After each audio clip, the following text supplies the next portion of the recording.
सहनाववतु सहनौ भुनक्तु सह वीर्यं करवावहै तेजस्विनावधीतमस्तु मा विद्विषावहै। ॐ शान्तिः शान्तिः शान्तिः।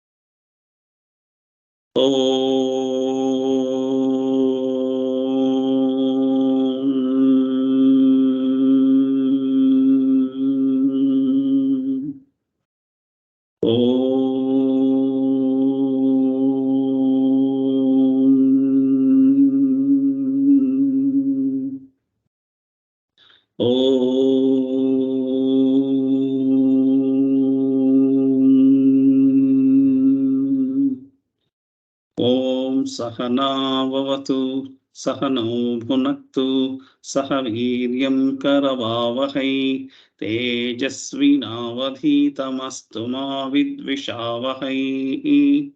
ॐ शान्तिः शान्तिः शान्तिः।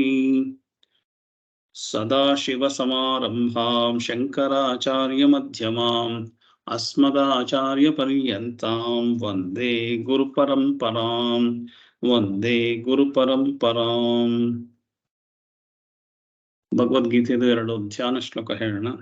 ಸರ್ವೋಪನಿಷದೋ ಗಾವೋ ದೋಗ್ಧ ಗೋಪಾಲನಂದನಃ ಪಾರ್ಥೋ ವತ್ಸತ್ ಸುಧೀರ್ಭೋಕ್ತ ದುಗ್ಧಂ ಗೀತಾಮೃತಂ ಮಹತ್ ವಸುದೇವಸುತಂ ದೇವಂ ಕಂಸಚಾಣೂರಮರ್ದನಂ ದೇವಕೀ ಪರಮಾನಂದಂ ಕೃಷ್ಣಂ ವಂದೇ ಜಗದ್ಗುರುಂ.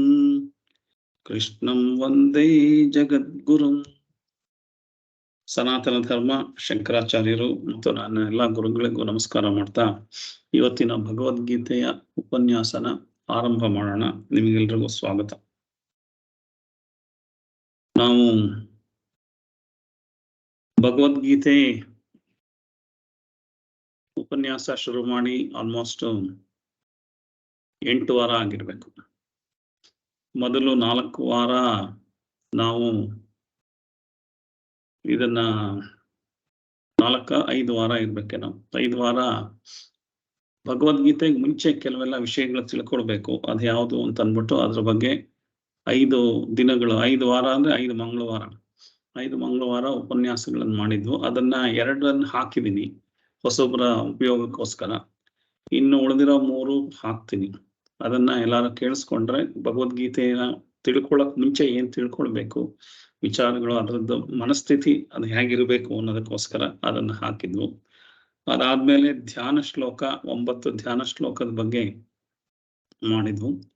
ಅದಾದ್ಮೇಲೆ ಅರ್ಜುನ ವಿಷಾದ ಯೋಗ ಮೊದಲನೇ ಅಧ್ಯಾಯನ 2 ಕ್ಲಾಸ್ 3 ಕ್ಲಾಸ್ ಮಾಡಿದೀವಿ. 3 ಕ್ಲಾಸಲ್ಲಿ ಅರ್ಜುನ ವಿಷಾದ ಯೋಗ 47 ಶ್ಲೋಕಗಳಿತ್ತು. ಅದನ್ನ ಲಾಸ್ಟ್ ಕ್ಲಾಸಲ್ಲಿ ಕಂಪ್ಲೀಟ್ ಮಾಡಿದ್ವಿ.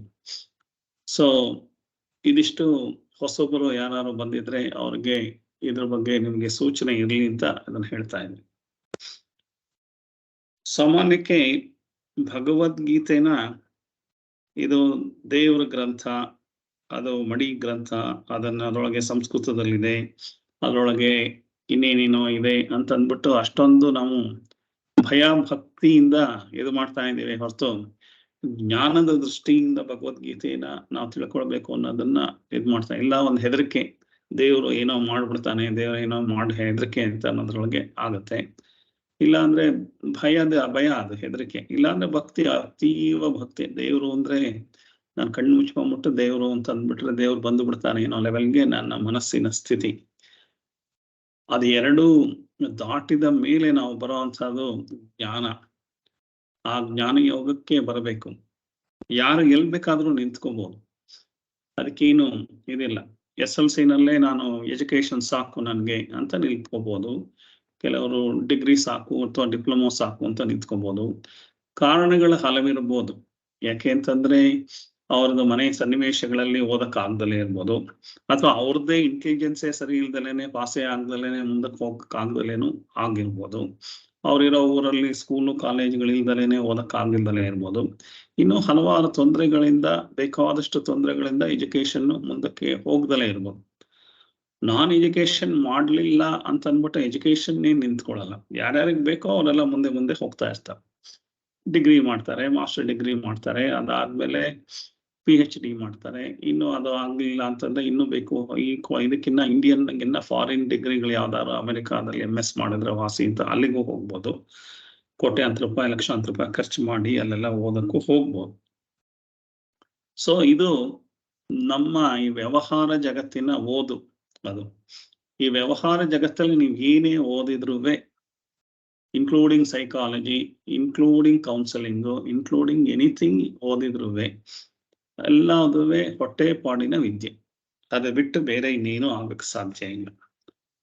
ಸೊ ಯಾವ ಓದಿದ್ರೆ ನನಗೆ ಜಾಸ್ತಿ ಸಂಬಳ ಬರುತ್ತೆ, ಅದಕ್ಕೋಸ್ಕರ ನಾನು ಓದ್ತಾ ಇದ್ದೀನಿ ಅಷ್ಟೇ ಬಿಟ್ರೆ ಅದಕ್ಕಿಂತ ಹೆಚ್ಚಿನ ಯಾವ ಇದು ಇದಿಲ್ಲ. ಹೆಚ್ಚಿಗೆ ಸಂಬಳ ಬರ್ಬೋದು, ಹೆಚ್ಚಿಗೆ ದುಡ್ಡು ಬರ್ಬೋದು, ಅದಕ್ಕೋಸ್ಕರ ಓದ್ತಾ ಇದ್ದೀನಿ. ಆ ಓದೋದ್ರಿಂದ ನನ್ನ ಮನಸ್ಸಿನ ಸ್ಥಿತಿ ನೆಮ್ಮದಿ ಸಿಗತ್ತೆ, ಹ್ಯಾಪಿನೆಸ್ ಸಿಗತ್ತೆ, ಆನಂದ ಸಿಗುತ್ತೆ, ಭದ್ರತೆ ಮನಸ್ಸಿಗೆ ಸಿಗುತ್ತೆ ಅನ್ನೋದು ಯಾವ ಓದಿನಲ್ಲೂ ಇಲ್ಲ ಅದು. ಸೊ ದುಡ್ಡು ಜಾಸ್ತಿ ಬಂದಾಕ್ಷಣ ಮನಸ್ಸು ಕಾನ್ಸ್ಟೆಂಟ್ ಆಗಿರುತ್ತೆ, ಮನಸ್ಸು ಧೈರ್ಯವಾಗಿರುತ್ತೆ, ಮನಸ್ಸು ಅಡಕಲ್ಲ, ಮನಸ್ಸಿಗೆ ಗೊಂದಲ ಇಲ್ಲ ಅಂತ ಏನಿಲ್ಲ. ದುಡ್ಡು ಜಾಸ್ತಿ ಬಂದ್ಮೇಲೆ ದುಡ್ಡು ಕಾಪಾಡೋದಕ್ಕೆ ಬೇಕಾದಷ್ಟು, ಹೆಸರು ಜಾಸ್ತಿ ಬಂದ್ಮೇಲೆ ಹೆಸರು ಕಾಪಾಡ್ಕೊಳ್ಳೋದಕ್ಕೆ ಬೇಕಾದಷ್ಟು ಕಷ್ಟಪಟ್ಟು ಇನ್ನೂ ಜಾಸ್ತಿ ಮನಸ್ಸಿನ ಗೊಂದಲ, ತಳಮಳ, ಊಟ ಮಾಡಕ್ಕೂ ಆಗ್ದಲೇ ಇರೋ ಸ್ಟೇಜಿಗೆ ಬಂದು ಆರೋಗ್ಯನೂ ಹಾಳಾಗೋ ಸ್ಟೇಜು ಬರ್ಬೋದು. ಹಾಗಾಗಿ ನಾವು ಏನ್ ಹುಡುಕೊಂಡು ಹೋಗ್ತಾ ಇದೀವಿ ಅದು ಯಾತ್ರಿಂದನೂ ನನ್ನ ಮನಸ್ಸಿನ ನೆಮ್ಮದಿ, ಆರೋಗ್ಯ, ಭದ್ರತೆ, ಆನಂದ, ಸಮಾಧಾನ ಇದ್ಯಾವುದೋ ಸಿಗಲ್ಲ ಅನ್ನೋದು ನಾವು ಬಹಳ ಲೇಟಾಗಿ ಗೊತ್ತಾಗುತ್ತೆ. ಯಾಕೆಂದ್ರೆ ಎಲ್ಲ ರಿಟೈರ್ ಆಗಿರ್ತೀವಿ. ಅವಾಗೆಲ್ಲ ಯಾಕೆ ಓದ್ದೆ, ಇದೆಲ್ಲ ಯಾಕೆ ಇದ್ ಮಾಡಿದೆ, ಅದು ಇಲ್ದೇ ಇಷ್ಟೊಂದೆಲ್ಲ ದುಡ್ಡು ಬೇರೆ ಇದೆ, ಏನ್ ಮಾಡಿದೆ ಅಂತ ಅಂದ್ಬಿಟ್ಟು ಎಲ್ಲ ಯೋಚನೆಗಳು ಶುರು ಆಗ್ಬೋದು. ಅಷ್ಟೊತ್ತಿಗೆ ಎಲ್ಲ ಲೇಟ್ ಆಗ್ಬಿಟ್ಟಿರುತ್ತೆ. ಸಾಮಾನ್ಯಕ್ಕೆ ನಮ್ಗೆ ದುಡ್ಡು ದುಡ್ಡು ದುಡ್ಡು ದುಡ್ಡು ಅಂತ ಅನ್ಕೊಂಡು ದುಡ್ಡು ಹಿಂದೆ ಹೋಗುವಂತ ಒಂದು ಪರಿಪಾಠ ಆಗಿದೆ. 1ನೇ ಕ್ಲಾಸಿಗೆ LKG ಸೇರಿಸ್ಬೇಕಾದ್ರೇನೆ ಅಲ್ಲೇನೆ ಈ ಹುಡುಗ ಮುಂದೆ ಬ್ರೈಟ್ ಆಗಿ ಏನೋ ಹೈಯರ್ ಸ್ಯಾಲ್ರಿ, ಅಮೆರಿಕಾದಲ್ಲಿ ಸೆಟ್ಲ್ ಆಗೋದು ಅಥವಾ ಇನ್ಯಾವುದೋ ದೇಶದಲ್ಲಿ ಸೆಟ್ಲ್ ಆಗೋದಕ್ಕೋಸ್ಕರ LKG ನಲ್ಲಿ, pre-KG ನಲ್ಲೇ ಅದನ್ನು ಹುಡುಕ್ತಾ ಇರ್ತಾರೆ. ಸೊ ನಮ್ಮ ಎಲ್ಲ ನಾವು ಕಲ್ತ್ಕೊಳ್ತಾ ಇರೋ ವಿದ್ಯೆಗಳು, ಪಾಠಗಳು ಅಥವಾ ಇನ್ಯಾವುದಾದ್ರೆ ಒಂದು ದುಡ್ಡು ಜಾಸ್ತಿ ಮಾಡ್ಕೊಳಕ್ಕೆ, ಇಲ್ಲ ನನ್ನ ಹೆಸರು ಜಾಸ್ತಿ ಮಾಡ್ಕೊಳಕ್ಕೆ, ನನ್ನ ಕೀರ್ತಿ ಪತಾಕೆ ಹಾರಿಸೋದಕ್ಕೆ, ಇಷ್ಟಕ್ಕೆ ಇದೆಯೇ ಹೊರತು ದುಡ್ಡು, ಕೀರ್ತಿ ಪತಾಕೆ ಎಲ್ಲಾವುದು ಬಂದ ಮೇಲೆ ಕೂಡ ನನ್ಗೆ ನೆಮ್ಮದಿ ಸಿಗತ್ತಾ, ಆನಂದವಾಗಿರ್ತೀನ, ಅದ್ರ ಬಗ್ಗೆ ಯಾವತ್ತೂ ಯೋಚನೆ ಮಾಡೇ ಇಲ್ಲ. ಯಾಕೆ ಮಾಡ್ತಾ ಇದೀವಿ? ಎಲ್ರು ಮಾಡ್ತಾ ಇದ್ದಾರೆ. ಪ್ರಪಂಚದಲ್ಲಿ ಇರೋರೆಲ್ಲ ದುಡ್ಡಿನಿಂದ ಓಡೋಗ್ತಾ ಇದ್ದಾರೆ, ನೇಮ್ ಹಿಂದೆ ಓಡೋಗ್ತಾ ಇದ್ದಾರೆ. ಹೆಸರು, ಕೀರ್ತಿ ಪತಾಕೆ, ಅವಾರ್ಡ್ಗಳು, ರೆಕಗ್ನಿಷನ್ಗಳು ಇದೆಲ್ಲದ್ರ ಹಿಂದೆ ಓಡ್ ಹೋಗ್ತಾ ಇದ್ದಾರೆ. ನನ್ನ ಎಲ್ಲಾದುವೆ ನಾನು ಸೆಲೆಬ್ರಿಟಿ ಆಗಿ ಓಡ್ ಹೋಗ್ತಾ ಇದ್ದೀನಿ ಅಂತ ಅನ್ಕೊಂಡು ನಾನು ಎಲ್ರು ಮಾಡ್ತಾ ಇದ್ದಾರೆ, ಅವ್ರಿಗೆಲ್ಲ ದಿವಸ ಫೋಟೋ ಬರುತ್ತೆ, ಅವ್ರದೆಲ್ಲ ಎಷ್ಟೊಂದು ಜನ ಹೊಗಳುತ್ತಾರೆ ಅಂತ ಅನ್ನೋ ಒಂದು ಮನಸ್ಥಿತಿನಲ್ಲಿ ಅದು ಮಾಡಿದ್ರೆ ಅದೇ ಕರೆಕ್ಟ್ ಅಂತ. ಯಾಕೆ ಅಂದ್ರೆ ಬೇರೆ ಯಾವ ಗೈಡೆನ್ಸ್ ಇಲ್ದಲೇ ಇರೋದ್ರಿಂದ ಮೀಡಿಯಾ ಹೇಳಿರೋ ಗೈಡೆನ್ಸ್ ಅದು. ನೀನು ಸೆಲೆಬ್ರಿಟಿ ಆಗ್ಬೇಕು, ನೀನ್ ಹೆಸರು ಮಾಡ್ಬೇಕು, ನೀನ್ ದುಡ್ಡು ಮಾಡ್ಬೇಕು, ನೀನು ಚೆನ್ನಾಗಿ ಕಾಣಬೇಕು ಅಂತಂದ್ರೆ ಜಿಮ್ ಹೋಗ್ಬೇಕು ಅಥವಾ ಬ್ಯೂಟಿ ಪಾರ್ಲರ್ ಹೋಗ್ಬೇಕು. ಇದೆಲ್ಲ ಹೇಳಿ ಜಿಮ್ ಹೋಗಿ ಅಲ್ಲಿ ಯಾವ್ದೋ ಸಪ್ಲಿಮೆಂಟ್ ತಗೊಂಡು ಎಲ್ಲ ಜಿಮ್ ಮಾಡಿ ಈಗೆಲ್ಲ ಅದು 40 ವರ್ಷಕ್ಕೆ ಸಾಯೋ ತರಾನು ಆಗಿದೆ. ಬೇಕಾದಷ್ಟು ಅಡಿಷನಲ್ ಕೆಮಿಕಲ್ಗಳು, ಸಪ್ಲಿಮೆಂಟ್ಗಳು ತಗೊಂಡು ತುಂಬಾ ಸೆಲೆಬ್ರಿಟಿಗಳು ಕೂಡ ಸತ್ತು ಹೋಗ್ತಾ ಇದ್ದಾರೆ. ಅಂದ್ರೆ ನಮ್ಗೆ ಯಾವ್ದು ಸರಿಯಾಗಿರೋ ಒಂದು ಬುದ್ಧಿವಾದ ಇಲ್ದಲೇ ಇರೋದ್ರಿಂದ ಯಾವ್ದನ್ನ ಹುಡುಕೊಂಡು ಎಲ್ರು ಓಡ್ ಹೋಗ್ತಾ ಇದ್ದಾರೆ, ನಾನು ಓಡ್ ಹೋಗ್ತಾ ಇದ್ದೀನಿ ಅಂತ. ನಾನು ಯಾತಕ್ಕೆ ಈ ಪೀಠಿಕೆನ ಎಗೈನ್ ಅಂಡ್ ಎಗೈನ್ ಹಾಕ್ತಾ ಇದ್ದೀನಿ ಅಂತಂದ್ರೆ, ಈ ಭಗವದ್ಗೀತೆ ನಿಂತಿರೋದೇ ನಾನು ಹಾಕ್ತಾ ಇರೋ ಪೀಠಿಕೆಗಳ ಮೇಲೆ, ಅದಕ್ಕೋಸ್ಕರ ಇರೋದು. ಹಾಗಾಗಿ ನಾನು ಎಷ್ಟು ಸಲ ಪೀಠಿಕೆ ಹಾಕಿದ್ರು ನಿಮ್ಗೆ ಅಷ್ಟು ಸಲ ಹೊಸ ವಿಚಾರಗಳು ಬರುತ್ತೆ. ಹಾಗೆ ನೀವು ಪೀಠಿಕೆನಲ್ಲೇ ಇದೀವಿ, 2ನೇ ಅಧ್ಯಾಯಕ್ಕೆ ಹೋಗ್ಲಿಲ್ಲ ಅಂತ, 2ನೇ ಅಧ್ಯಾಯಕ್ಕೆ ನಾಳೆ ಈಗಲೇ ಹೋಗ್ಬಿಡ್ಬೋದು. ನಾನು 2ನೇ ಅಧ್ಯಾಯದ್ದೆಲ್ಲ ಪೂರ್ತಿ ಇವತ್ತೇ ಮುಗಿಸ್ಬಿಡ್ಬೋದು. ಏನ್ ಅರ್ಥ ಆಗುತ್ತೆ ನಿಮ್ಗೆ? ಯಾತಕ್ಕೋಸ್ಕರ ಕೃಷ್ಣ ಭಗವದ್ಗೀತೆಯನ್ನ ಹೇಳ್ದ ಅಂತ ಅನ್ನೋದಕ್ಕೆಲ್ಲ ಗೊತ್ತಾಗ್ಬೇಕಾದ್ರೆ ಇದೆಲ್ಲ ನಮ್ಮ ಜೀವನನ ಫಸ್ಟ್ ಅನಲೈಸ್ ಮಾಡ್ಕೋಬೇಕು. ಇದು ಯಾರೋ ಅರ್ಜುನನ್ಗೆ, ಯಾರೋ ಪಾಂಡವರ ಮಗ, ಯಾರೋ ಕೃಷ್ಣ, ಯಾರೋ ಕುರುಕ್ಷೇತ್ರ ಯುದ್ಧದಲ್ಲಿ ಯಾರೋ ಹೇಳಿದ್ದಾರೆ, ಅದನ್ನ ತಿಳ್ಕೊಂಡ್ಬಿಟ್ಟು ಅಂತೆ ಕಂತೆ ಕಾಗಕ್ಕಾಗ ಉಪಕ್ಕ ಕತೆ, ಅಥವಾ ಇನ್ಯಾವುದೋ ಅವನಿಗೆ ಏನೋ ಇದಾಯ್ತಂತೆ, ಇವನ್ಗೆ ಯಾವ್ದೋ ಆ ಕತೆ ಅಂತೆ ಈ ಕತೆ ಅಂತೆ ಅಂತ. ಸೊ ಅಂತೆ ಕಂತೆ ಕತೆಗಳನ್ನಂತ ತಿಳ್ಕೊಳ್ಳೋ ತರ ಭಗವದ್ಗೀತೆ ತಿಳ್ಕೊಂಡ್ರೆ ಅರ್ಜುನನ್ ಕೃಷ್ಣ ಏನೋ ಹೇಳಿದ್ನಂತೆ ಅಂತ ಓದ್ಕೊಂಡ್ಬಿಟ್ರೆ ಏನಾಯ್ತು? ಅದಕ್ಕೋಸ್ಕರ ಬರ್ದೇ ಇಲ್ಲ.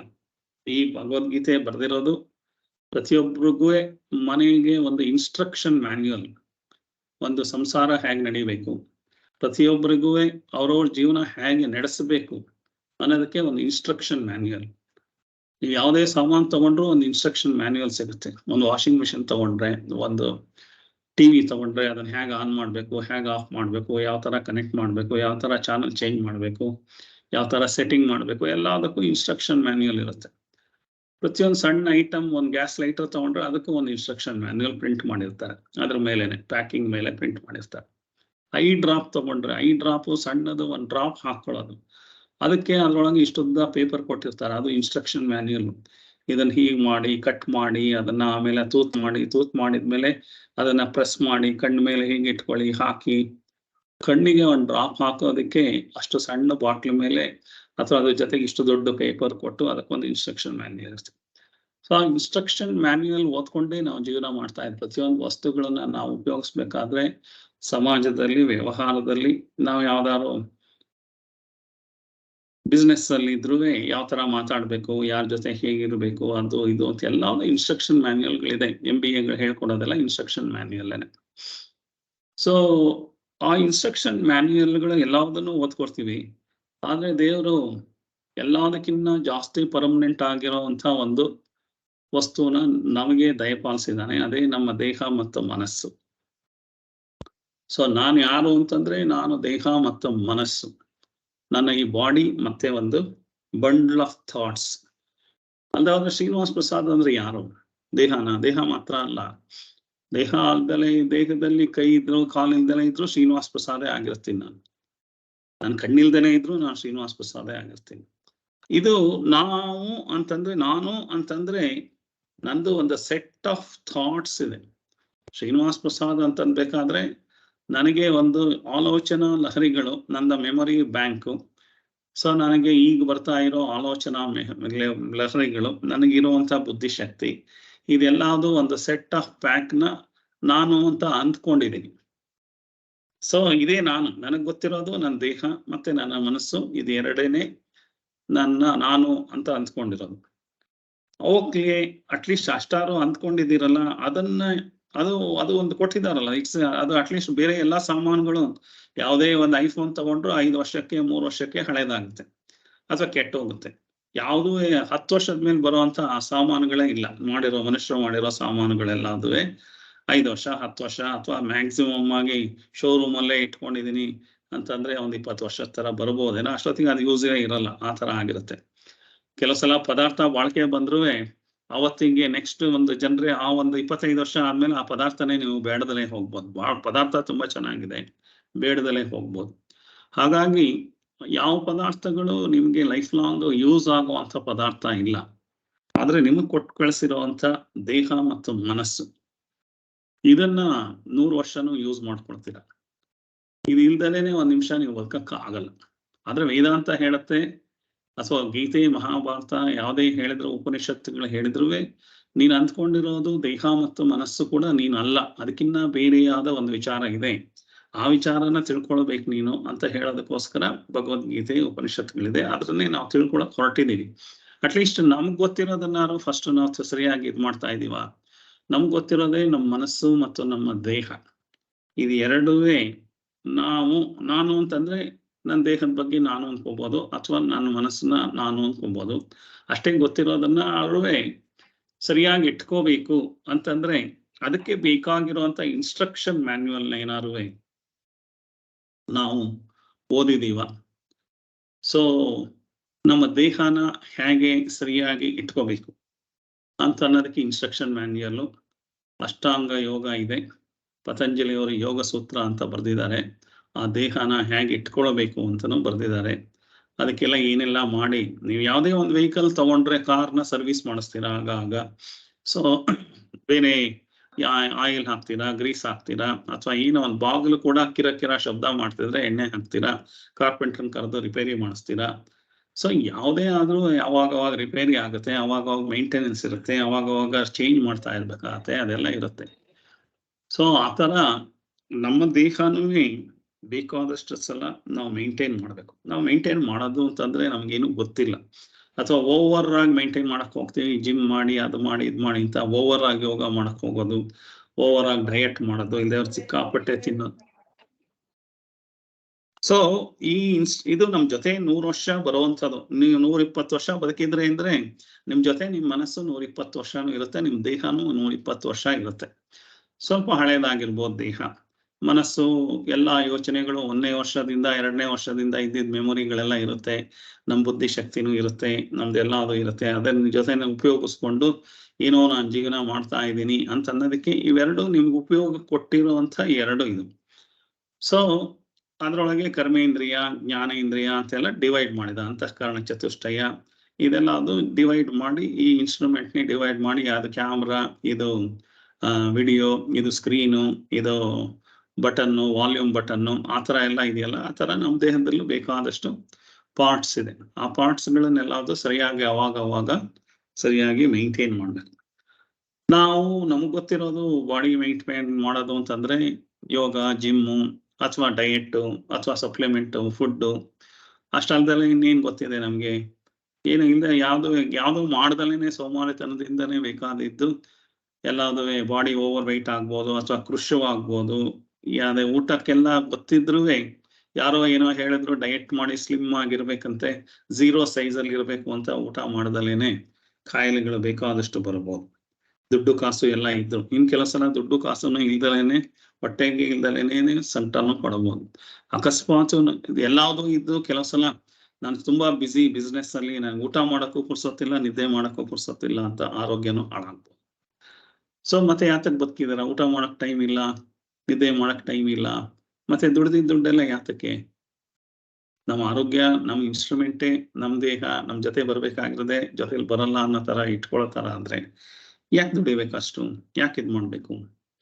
ಸೊ ಒಂದು ದೇಹದ ಬಗ್ಗೆ ನಮಗ್ ಗೊತ್ತಿರೋದು ಬರೀ ಸ್ನಾನ ಮಾಡೋದು, ಬಟ್ಟೆ ಬೇರೆ ಹಾಕೊಳ್ಳೋದು, ಇಷ್ಟು ಮಾತ್ರ. ಅದಕ್ಕೆ ಹೊಟ್ಟೆ ಅಷ್ಟಾಗ ಒಂದಿಷ್ಟು ಊಟ ತುಂಬೋದು, ಪೆಟ್ರೋಲ್ ಹಾಕ್ತಾ ಇರೋದು, ಇಷ್ಟೇ ಮಾಡೋದು ಗೊತ್ತಿದೆ ಹೊರತು ದೇಹನ ಸರಿಯಾಗಿ ಇಟ್ಕೋಬೇಕಾದ್ರೆ ನಾವು ಪ್ರಾಣಾಯಾಮ ಹೇಗೆ ಮಾಡಬೇಕು, ಅದನ್ನೆಲ್ಲ ಹೇಗೆ ಇದು ಮಾಡಬೇಕು, ಅಂಗಾಂಗಗಳೆಲ್ಲ, ಜಾಯಿಂಟ್ಗಳು ಎಲ್ಲದು ಇದೆ, ಅದೆಲ್ಲ ಹೇಗೆ ಚಲನೆ ಮಾಡಬೇಕು, ಅದೆಲ್ಲದಕ್ಕೂ ಅಷ್ಟಾಂಗ ಯೋಗ ಪತಂಜಲಿಯವರು ಯೋಗ ಸೂತ್ರ ಬರೆದಿದ್ದಾರೆ. ಅದಲ್ದಲೆ ಯೋಗ ವಾಸಿಷ್ಠ ಅಂತ ಇದೆ, ಹಠಯೋಗ ಪ್ರದೀಪಿಕಾ ಅಂತ ಇದೆ. ಇವೆಲ್ಲತ್ರೊಳಗೂ ಬೇಕಾದಷ್ಟು ವಿಚಾರಗಳನ್ನ ನಮ್ಮ ದೇಹನ ಹೇಗೆ ಸುಸ್ಥಿರವಾಗಿ ವ್ಯವಸ್ಥಿತವಾಗಿ ಇಟ್ಕೋಬೇಕು ಅಂತ ಹೇಳೋದಕ್ಕೋಸ್ಕರ.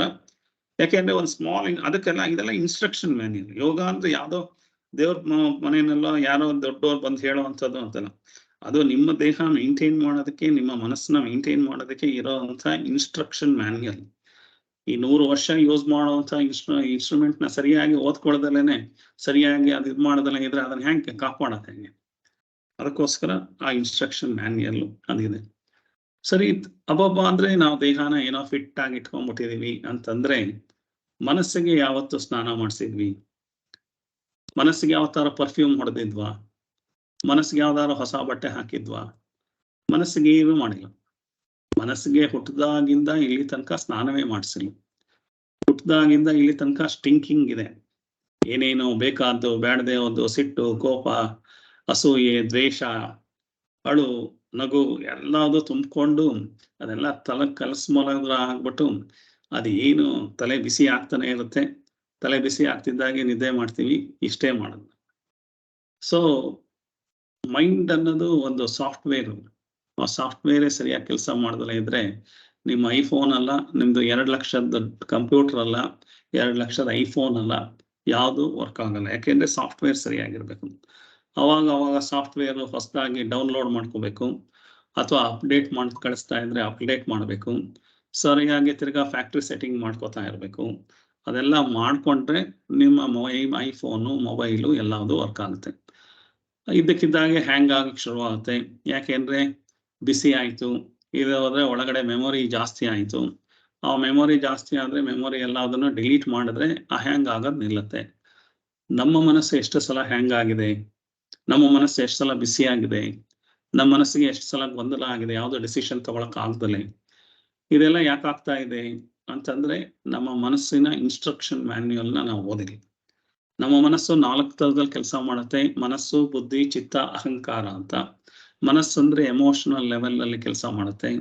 ಚಿತ್ತ, ಬುದ್ಧಿ ಅಂತಂದ್ರೆ ಇಂಟೆಲೆಕ್ಚುಯಲ್ ಲೆವೆಲ್ ಅಲ್ಲಿ ಕೆಲಸ ಮಾಡುತ್ತೆ. ಅದನ್ನ ನಾವು ಸಾಮಾನ್ಯವಾಗಿ ಹಾರ್ಟ್ ಅಂಡ್ ಹೆಡ್ ಅಂತ ಹೇಳ್ತೀವಿ. ಅದಲ್ದಲೇನೆ ಚಿತ್ತ ಅಂದ್ರೆ ಮೆಮೊರಿ ಬ್ಯಾಂಕ್ ಇದ್ದಿರೋದ್ರಿಂದ ಅದರಿಂದನೂ ಕೆಲಸ ಮಾಡ್ತಾ ಇದೆ. ಅದಲ್ದಲೇನೆ ಈಗೋ ಅಂತಂದ್ರೆ ನಾನೊಬ್ಬ ಸ್ಪೋಕ್ಸ್ ಪರ್ಸನ್ ಆಗು ಕೆಲಸ ಮಾಡ್ತಾ ಇದ್ದೀನಿ. ನನ್ನ ಎಲ್ಲಾ ಬುದ್ಧಿವಂತಿಕೆನ ಯಾರು ಮಾತಾಡ್ಬೇಕು? ನನ್ನ ತಲೆ ಮಾತಾಡತ್ತಾ, ನನ್ನ ಬಾಯಿ ಮಾತಾಡತ್ತಾ? ಎಲ್ಲಾದ್ರೂ ಸೇರಿ ಮಾತಾಡೋದಕ್ಕೆ ಒಬ್ಬ ಪರ್ಸನಾಲಿಟಿ ಬೇಕು. ಅದಕ್ಕೋಸ್ಕರ ಒಂದು ಈಗೋ ಅಂತ ಇದೆ, ಅಹಂ. ಸೊ ಈ ಅಹಂ ಜಾಸ್ತಿ ಆಗ್ಬಿಟ್ರೆ ಪ್ರಾಬ್ಲಮ್ ಅಷ್ಟೇ ಹೊರತು ಅಹಂ ಅನ್ನೋದು ಒಂದು ಕಮ್ಯುನಿಕೇಶನ್ಗೆ ಬೇಕಾಗಿರೋ, ಒಂದು ಇಂಟರಾಕ್ಷನ್ಗೆ ಬೇಕಾಗಿರೋ ಅಂತ ಅದು ಒಂದು ಲೇಯರ್ ಆಫ್ ದ ಮನಸ್ಸು. ಅದನ್ನೇ ಜಾಸ್ತಿ ಮಾಡ್ಕೊಂಡ್ಬಿಟ್ರು ಕಷ್ಟ ಆಗುತ್ತೆ. ಸೊ ಹೀಗೆ ಮನಸ್ಸಿಗೆ ನಾವು ಜಳಕ ಮಾಡಿಸಿದೀವ, ಮನಸ್ಸಿಗೆ ಸ್ನಾನ ಮಾಡಿಸಿದೀವ, ಮನಸ್ಸಿಗೆ ಯಾವತ್ತಾರು ಮಾಡಿದೀವ? ಏನು ಮಾಡಿಲ್ಲ. ಅದು ಹಾಗೆ ಗೊಬ್ಬರ ತರ ಸ್ಟಿಂಕ್ ಆಗ್ತಾ ಇದೆ ಅಂತಂದ್ರೆ ಮನೆಗೆ ಬೇಕಾದಾಗೆ ಮನೆಗೆ ಸುಣ್ಣ ಹೊಡಿಸ್ತೀವಿ, ಬಣ್ಣ ಹೊಡಿಸ್ತೀವಿ, ಮನೆಗೆಲ್ಲ ಪೇಂಟ್ ಮಾಡಿಸಿ ಹೊಸ ಟೈಲು ಹೊಸ ಎಲ್ಲ ಮಾಡ್ತೀವಿ. ದೇಹಕ್ಕೂ ಮಾಡಿಸ್ತೀವಿ, ಬೇಕಾದ್ರೆ ಪ್ಲಾಸ್ಟಿಕ್ ಸರ್ಜರಿ ಮಾಡಿಸ್ಕೊತೀವಿ, ಅದ್ ಮಾಡ್ತೀವಿ, ಇದ್ ಮಾಡ್ತೀವಿ, ಇನ್ಯಾವುದೋ ಪರ್ಫ್ಯೂಮ್ ಹೊಡ್ಕೊಳ್ತೀವಿ, ಹೇರ್ ಟ್ರಾನ್ಸ್ಪ್ಲಾಂಟ್ ಮಾಡ್ಕೊಳ್ತೀವಿ, ಅಥವಾ ಲಿಪೋಸೆಕ್ಷನ್ ಮಾಡ್ಕೊತೀವಿ, ಬಾಡಿ ಸ್ಲಿಮ್ ಆಗೋ ತರ 6 ಪ್ಯಾಕ್ ಅದು ಇದು ಎಲ್ಲ ಮಾಡ್ಕೊಳ್ತೀವಿ. ಆದ್ರೆ ಮನಸ್ಸಿಗೆ ಏನು ಮಾಡ್ಕೊಳ್ಳೋದು? ಸೊ ಮನಸ್ಸಿಗೆ ಏನು ಮಾಡಬೇಕು? ಮನಸ್ಸನ್ನ ಇನ್ಸ್ಟ್ರಕ್ಷನ್ ಮ್ಯಾನ್ಯುಯಲ್ ಏನು?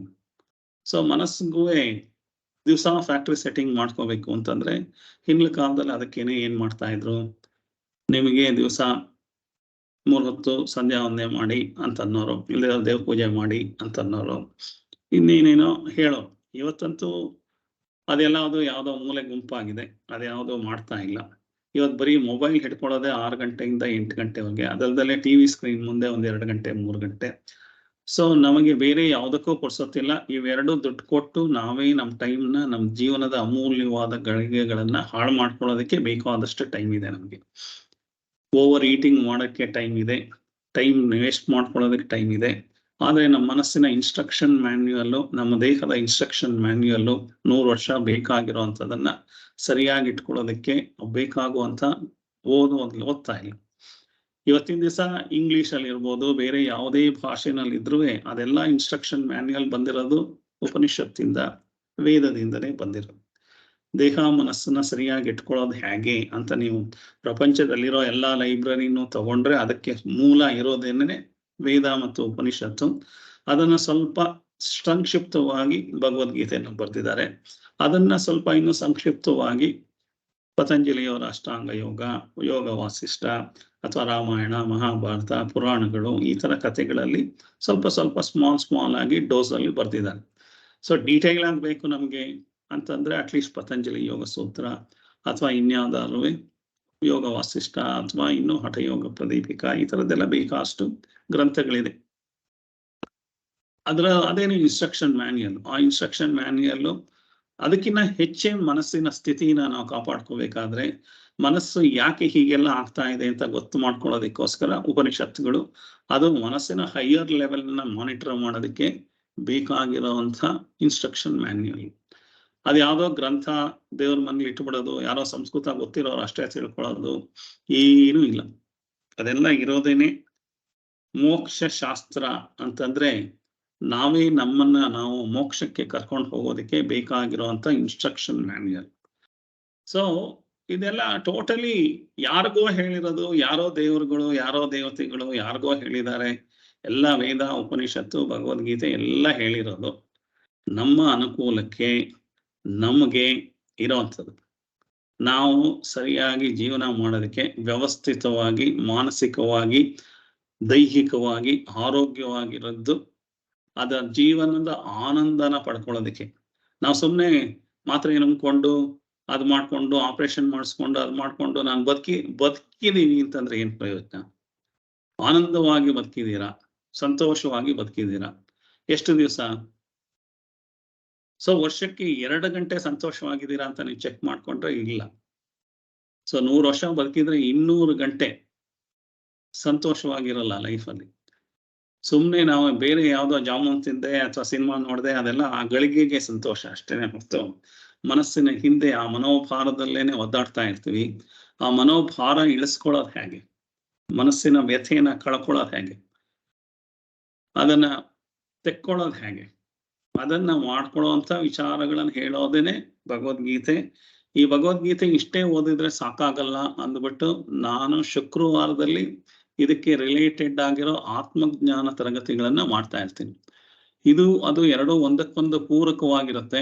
ಆ ಪೂರಕವಾಗಿರೋದ್ರಿಂದ ನೀವು ಇದ್ ಮಾಡ್ಬೇಕು. ಎರಡನ್ನೂ ಕೇಳಿಸ್ಕೊಂಡ್ರೆ ಏನಾಗುತ್ತೆ, ಶುಕ್ರವಾರ ಮಂಗಳವಾರ ಕ್ಲಾಸ್ಗಳಲ್ಲಿ ಒಂದಕ್ಕೊಂದು ಪೂರಕವಾಗಿ ಹೆಚ್ಚಿನ ಜ್ಞಾನ ಸಂಪಾದನೆ ಆಗುತ್ತೆ.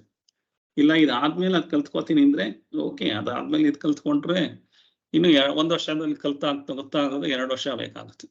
ಸೊ ಇದೆಲ್ಲದು ಇನ್ಸ್ಟ್ರಕ್ಷನ್ ಮ್ಯಾನ್ಯುಯಲ್ ತರ ಪ್ರತಿಯೊಂದು ವಿಚಾರನು ವೇದಾಂತದಲ್ಲಿ ಇರೋದು ನಮ್ಮ ಅಭ್ಯುದಯಕ್ಕೆ, ನಮ್ಮ ಮನಸ್ಸಿನ ಏಳಿಗೆಗೆ, ನಮ್ಮ ದೇಹದ ಆರೋಗ್ಯಕ್ಕೆ, ಮನಸ್ಸಿನ ಆರೋಗ್ಯಕ್ಕೆ. ಎಲ್ಲಾವುದು ದೇಹ ಮತ್ತು ಮನಸ್ಸು ಆರೋಗ್ಯವಾಗಿರ್ಬೇಕು. ಯಾಕಿರ್ಬೇಕು? ನಿಮ್ಮ ಕಾರ್ನ ಯಾಕೆ ಸರ್ವಿಸ್ ಮಾಡಿಸ್ತೀರಾ? ದಾರಿನಲ್ಲೇ ಕೆಟ್ಟೋದ್ರೆ ನಿಮ್ದು ಪ್ರಯಾಣದ ಆನಂದ ಸಿಗತ್ತಾ? ಸೊ ಎಲ್ಲೋ ಆಕ್ಸಿಡೆಂಟ್ ಆಗ್ಬಿಟ್ರೆ ಕಾರ್ ಸರಿಯಾಗಿಲ್ದಲೇನೆ ಕಾರ್ಗೆ ಸರ್ವಿಸ್ ಮಾಡಿಸ್ತೀರಾ? ಕಾರ್ನ ಸರಿಯಾಗಿ ಒಳಗಡೆ ಇಟ್ಕೋತೀರಾ? ಒಳಗಡೆ ಪರ್ಫ್ಯೂಮ್, ಹೊರಗಡೆ ಪರ್ಫ್ಯೂಮ್, ಲೈಟ್ ಸರಿಯಾಗಿದೆಯಾ, ವೈಪರ್ ಸರಿಯಾಗಿದೆಯಾ, ಡೋರ್ ಸರಿಯಾಗಿ ಹಾಕೊಳತ್ತಾ, ಹೆಡ್ಲೈಟ್ ಇದೆಯಾ, ಹಿಂದ್ಗಡೆ ಒಯ್ದಿದ್ಯಾ, ಎಲ್ಲದನ್ನು ಸರಿ ಮಾಡ್ಕೊಂಡು ತಾನೇ ನೀವು ಡ್ರೈವ್ ಮಾಡಿದ್ರೆ ಸಂತೋಷ ಸಿಗುತ್ತೆ. ಟೈರ್ ಬರ್ಸ್ಟ್ ಆಯ್ತು, ಅಲ್ಲಿ ರೋಡಲ್ಲಿ ನಿಂತ್ಕೊಂಡು ಸ್ಟೆಪ್ನಿ ಹಾಕೊಂಡ್ರೆ ನೀವು ಹೋಗಿದ್ದು ಮೈಸೂರು ಹೋಗಿ ಎಂಜಾಯ್ ಮಾಡ್ಬೇಕು ಅಂತಿದ್ದೆಲ್ಲ ಅಲ್ಲೇ ಹೊರಟೋಯ್ತು, ರೋಡಲ್ಲೇ ಹೊರಟೋಯ್ತು. ಅದೇ ತರ ನಮ್ಮ ಜೀವನದಲ್ಲೂ ನಮ್ಮ ಈ ದೇಹ ಮನಸ್ಸಿನ ಅಂದ್ಕೊಳ್ಳೋ ಕಾರು ಅಲ್ಲಲ್ಲೇ ಪಂಚರ್ ಆಗ್ತಾ ಇರುತ್ತೆ, ಅಲ್ಲಲ್ಲೇ ಬ್ರೇಕ್ ಡೌನ್ ಆಗುತ್ತೆ, ಅಲ್ಲಲ್ಲೇ ಬ್ರೇಕ್ ಫೇಲ್ಯೂರ್ ಆಗುತ್ತೆ, ಅಲ್ಲಲ್ಲೇ ಆಕ್ಸಿಡೆಂಟ್ ಆಗ್ತಾ ಇರುತ್ತೆ, ಅಲ್ಲಲ್ಲೇ ಈ ತರ ಎಲ್ಲ ಮಾಡ್ಕೊಂಡು ಯಾವಾಗ ಆನಂದ ಅನುಭವಿಸಿದ್, ಯಾವಾಗ ಸಂತೋಷ ಅನುಭವಿಸಿದ್ ಯಾವಾಗ? ಸೊ ಆ ಥರದಲ್ಲಿ ನಾವು ಜೀವನ ಮಾಡ್ತಾ ಇದ್ದೀವಿ ಅನ್ನೋದು ನಮ್ಗೆ ಗೊತ್ತಾಗ್ಬೇಕು ಫಸ್ಟ್. ಅದಕ್ಕೋಸ್ಕರ ಈ ಅರ್ಜುನ ವಿಷಾದ ಯೋಗ ಅಂತ ಏನಿದೆ 1ನೇ ಅಧ್ಯಾಯ, ಸಾಮಾನ್ಯಕ್ಕೆ ಭಗವದ್ಗೀತೆ ಹೇಳೋರೆಲ್ಲರೂ ಒಂದು 4 ಚಾಪ್ಟರ್ ಜಾಸ್ತಿ ಹೇಳ್ತಾರೆ. 2ನೇ ಅಧ್ಯಾಯದಲ್ಲಿ ಸಾಂಖ್ಯ ಯೋಗ ಅಂತ ಹೇಳ್ತಾರೆ, ಕರ್ಮಯೋಗ 3ನೇ ಅಧ್ಯಾಯ ಹೇಳ್ತಾರೆ, 6ನೇ ಅಧ್ಯಾಯ ಹೇಳ್ತಾರೆ ಆತ್ಮ ಸಂಯಮ ಯೋಗ ಅಥವಾ ಧ್ಯಾನ ಯೋಗ ಅಂತ ಹೇಳ್ತಾರೆ. ಅದು ಬಿಟ್ಟು 12ನೇ ಅಧ್ಯಾಯ ಭಕ್ತಿ ಯೋಗ ಅಂತ ಹೇಳ್ತಾರೆ. ಅಷ್ಟ್ ಬಿಟ್ರೆ ಬೇರೆ ಯಾವ ಯೋಗಗಳ ಬಗ್ಗೆ, ಯಾವ ಅಧ್ಯಾಯದ ಬಗ್ಗೆನೂ ಮಾತಾಡಲ್ಲ. ಯಾಕೆಂದ್ರೆ ಅದು ಇಂಟ್ರೆಸ್ಟಿಂಗ್ ಆಗಿದೆ, ಜನಕ್ಕೆ ರಂಜನೀಯವಾಗಿರುತ್ತೆ, ಅದು ಸ್ವಲ್ಪ ಅದಾಗಿರುತ್ತೆ ಇದಾಗಿರುತ್ತೆ ಅಂತ ಅಷ್ಟೇ ಹೇಳ್ತಾರೆ. 18ನೇ ಅಧ್ಯಾಯ ಯಾರು ಪ್ರವಚನ ಮಾಡಿದ್ ನೋಡಿದೀರಾ? ಇಲ್ಲ 16ನೇ ಅಧ್ಯಾಯ 17ನೇ ಅಧ್ಯಾಯ ಯಾರು ಪ್ರವಚನ ಮಾಡಿದ್ ನೋಡಿದೀರಾ? 14ನೇ ಅಧ್ಯಾಯ 13ನೇ ಅಧ್ಯಾಯ ಇಲ್ಲ, ಪ್ರವಚನ ಮಾಡೇ ಇಲ್ಲ. ಅಕಸ್ಮಾತ್ ಮಾಡಿದ್ರೆ 9ನೇ ಅಧ್ಯಾಯನೂ ಮಾಡಲ್ಲ, 10ನೇ ಅಧ್ಯಾಯನೂ ಮಾಡಲ್ಲ, 11ನೇ ಅಧ್ಯಾಯ ವಿಶ್ವರೂಪ ದರ್ಶನ ಮಾಡ್ತೀನಿ ಅಂತಾರೆ. ಅವ್ರು ಹೇಳೋದೆಲ್ಲ ಅದು ಬೇರೆ ತರ ಆಗ್ಬೋದು. ಆದ್ರೆ ಈ 12, 18 ಅಧ್ಯಾಯನು ನಮ್ಮ ಮನಸ್ಸಿನ ಸ್ಥಿತಿಗೆ, ನಮ್ಮ ದೇಹ ಮನಸ್ಸಿನ ಸ್ಥಿತಿ, ನಾವು ಆನಂದನ ಪಡ್ಕೊಂಡು ಮೋಕ್ಷದ ಈ ಕಷ್ಟ ಕಾರ್ಪಣ್ಯದಿಂದ ಮೋಕ್ಷ ಪಡ್ಕೊಳ್ಳೋದೇನಿದೆ ಅದನ್ನೇ ಮೋಕ್ಷ ಅಂತ ಹೇಳ್ತಾರೆ. ನಮಗೆ ಆ ಮೋಕ್ಷದ ಸ್ಥಿತಿ ತಲುಪಿದ್ರೆ ತಿರ್ಗಾ ಪುನರಪಿ ಜನನಂ ಪುನರಪಿ ಮರಣಂ ಅಂತಂದ್ರೆ ತಿರ್ಗಾ ಈ ಭೂಮಿಗೆ ಬಂದು ತಿರ್ಗಾ LKG ಇಂದ ಓದಿ ಕಷ್ಟ ಪಡೋದೇನಿದೆ ಸಂಸಾರದಲ್ಲಿ 100 ವರ್ಷ ಕಷ್ಟ ಪಡೋದು ಅದು ತಪ್ಪತ್ತೆ. ಯಾರಿಗೆ ಬೇಡ ಮೋಕ್ಷ? ಯಾರಿಗೆ ತಿರ್ಗಾ ಹುಟ್ಟು ಸಾವು ಬೇಕು? ಯಾರಿಗೂ ಬೇಡ.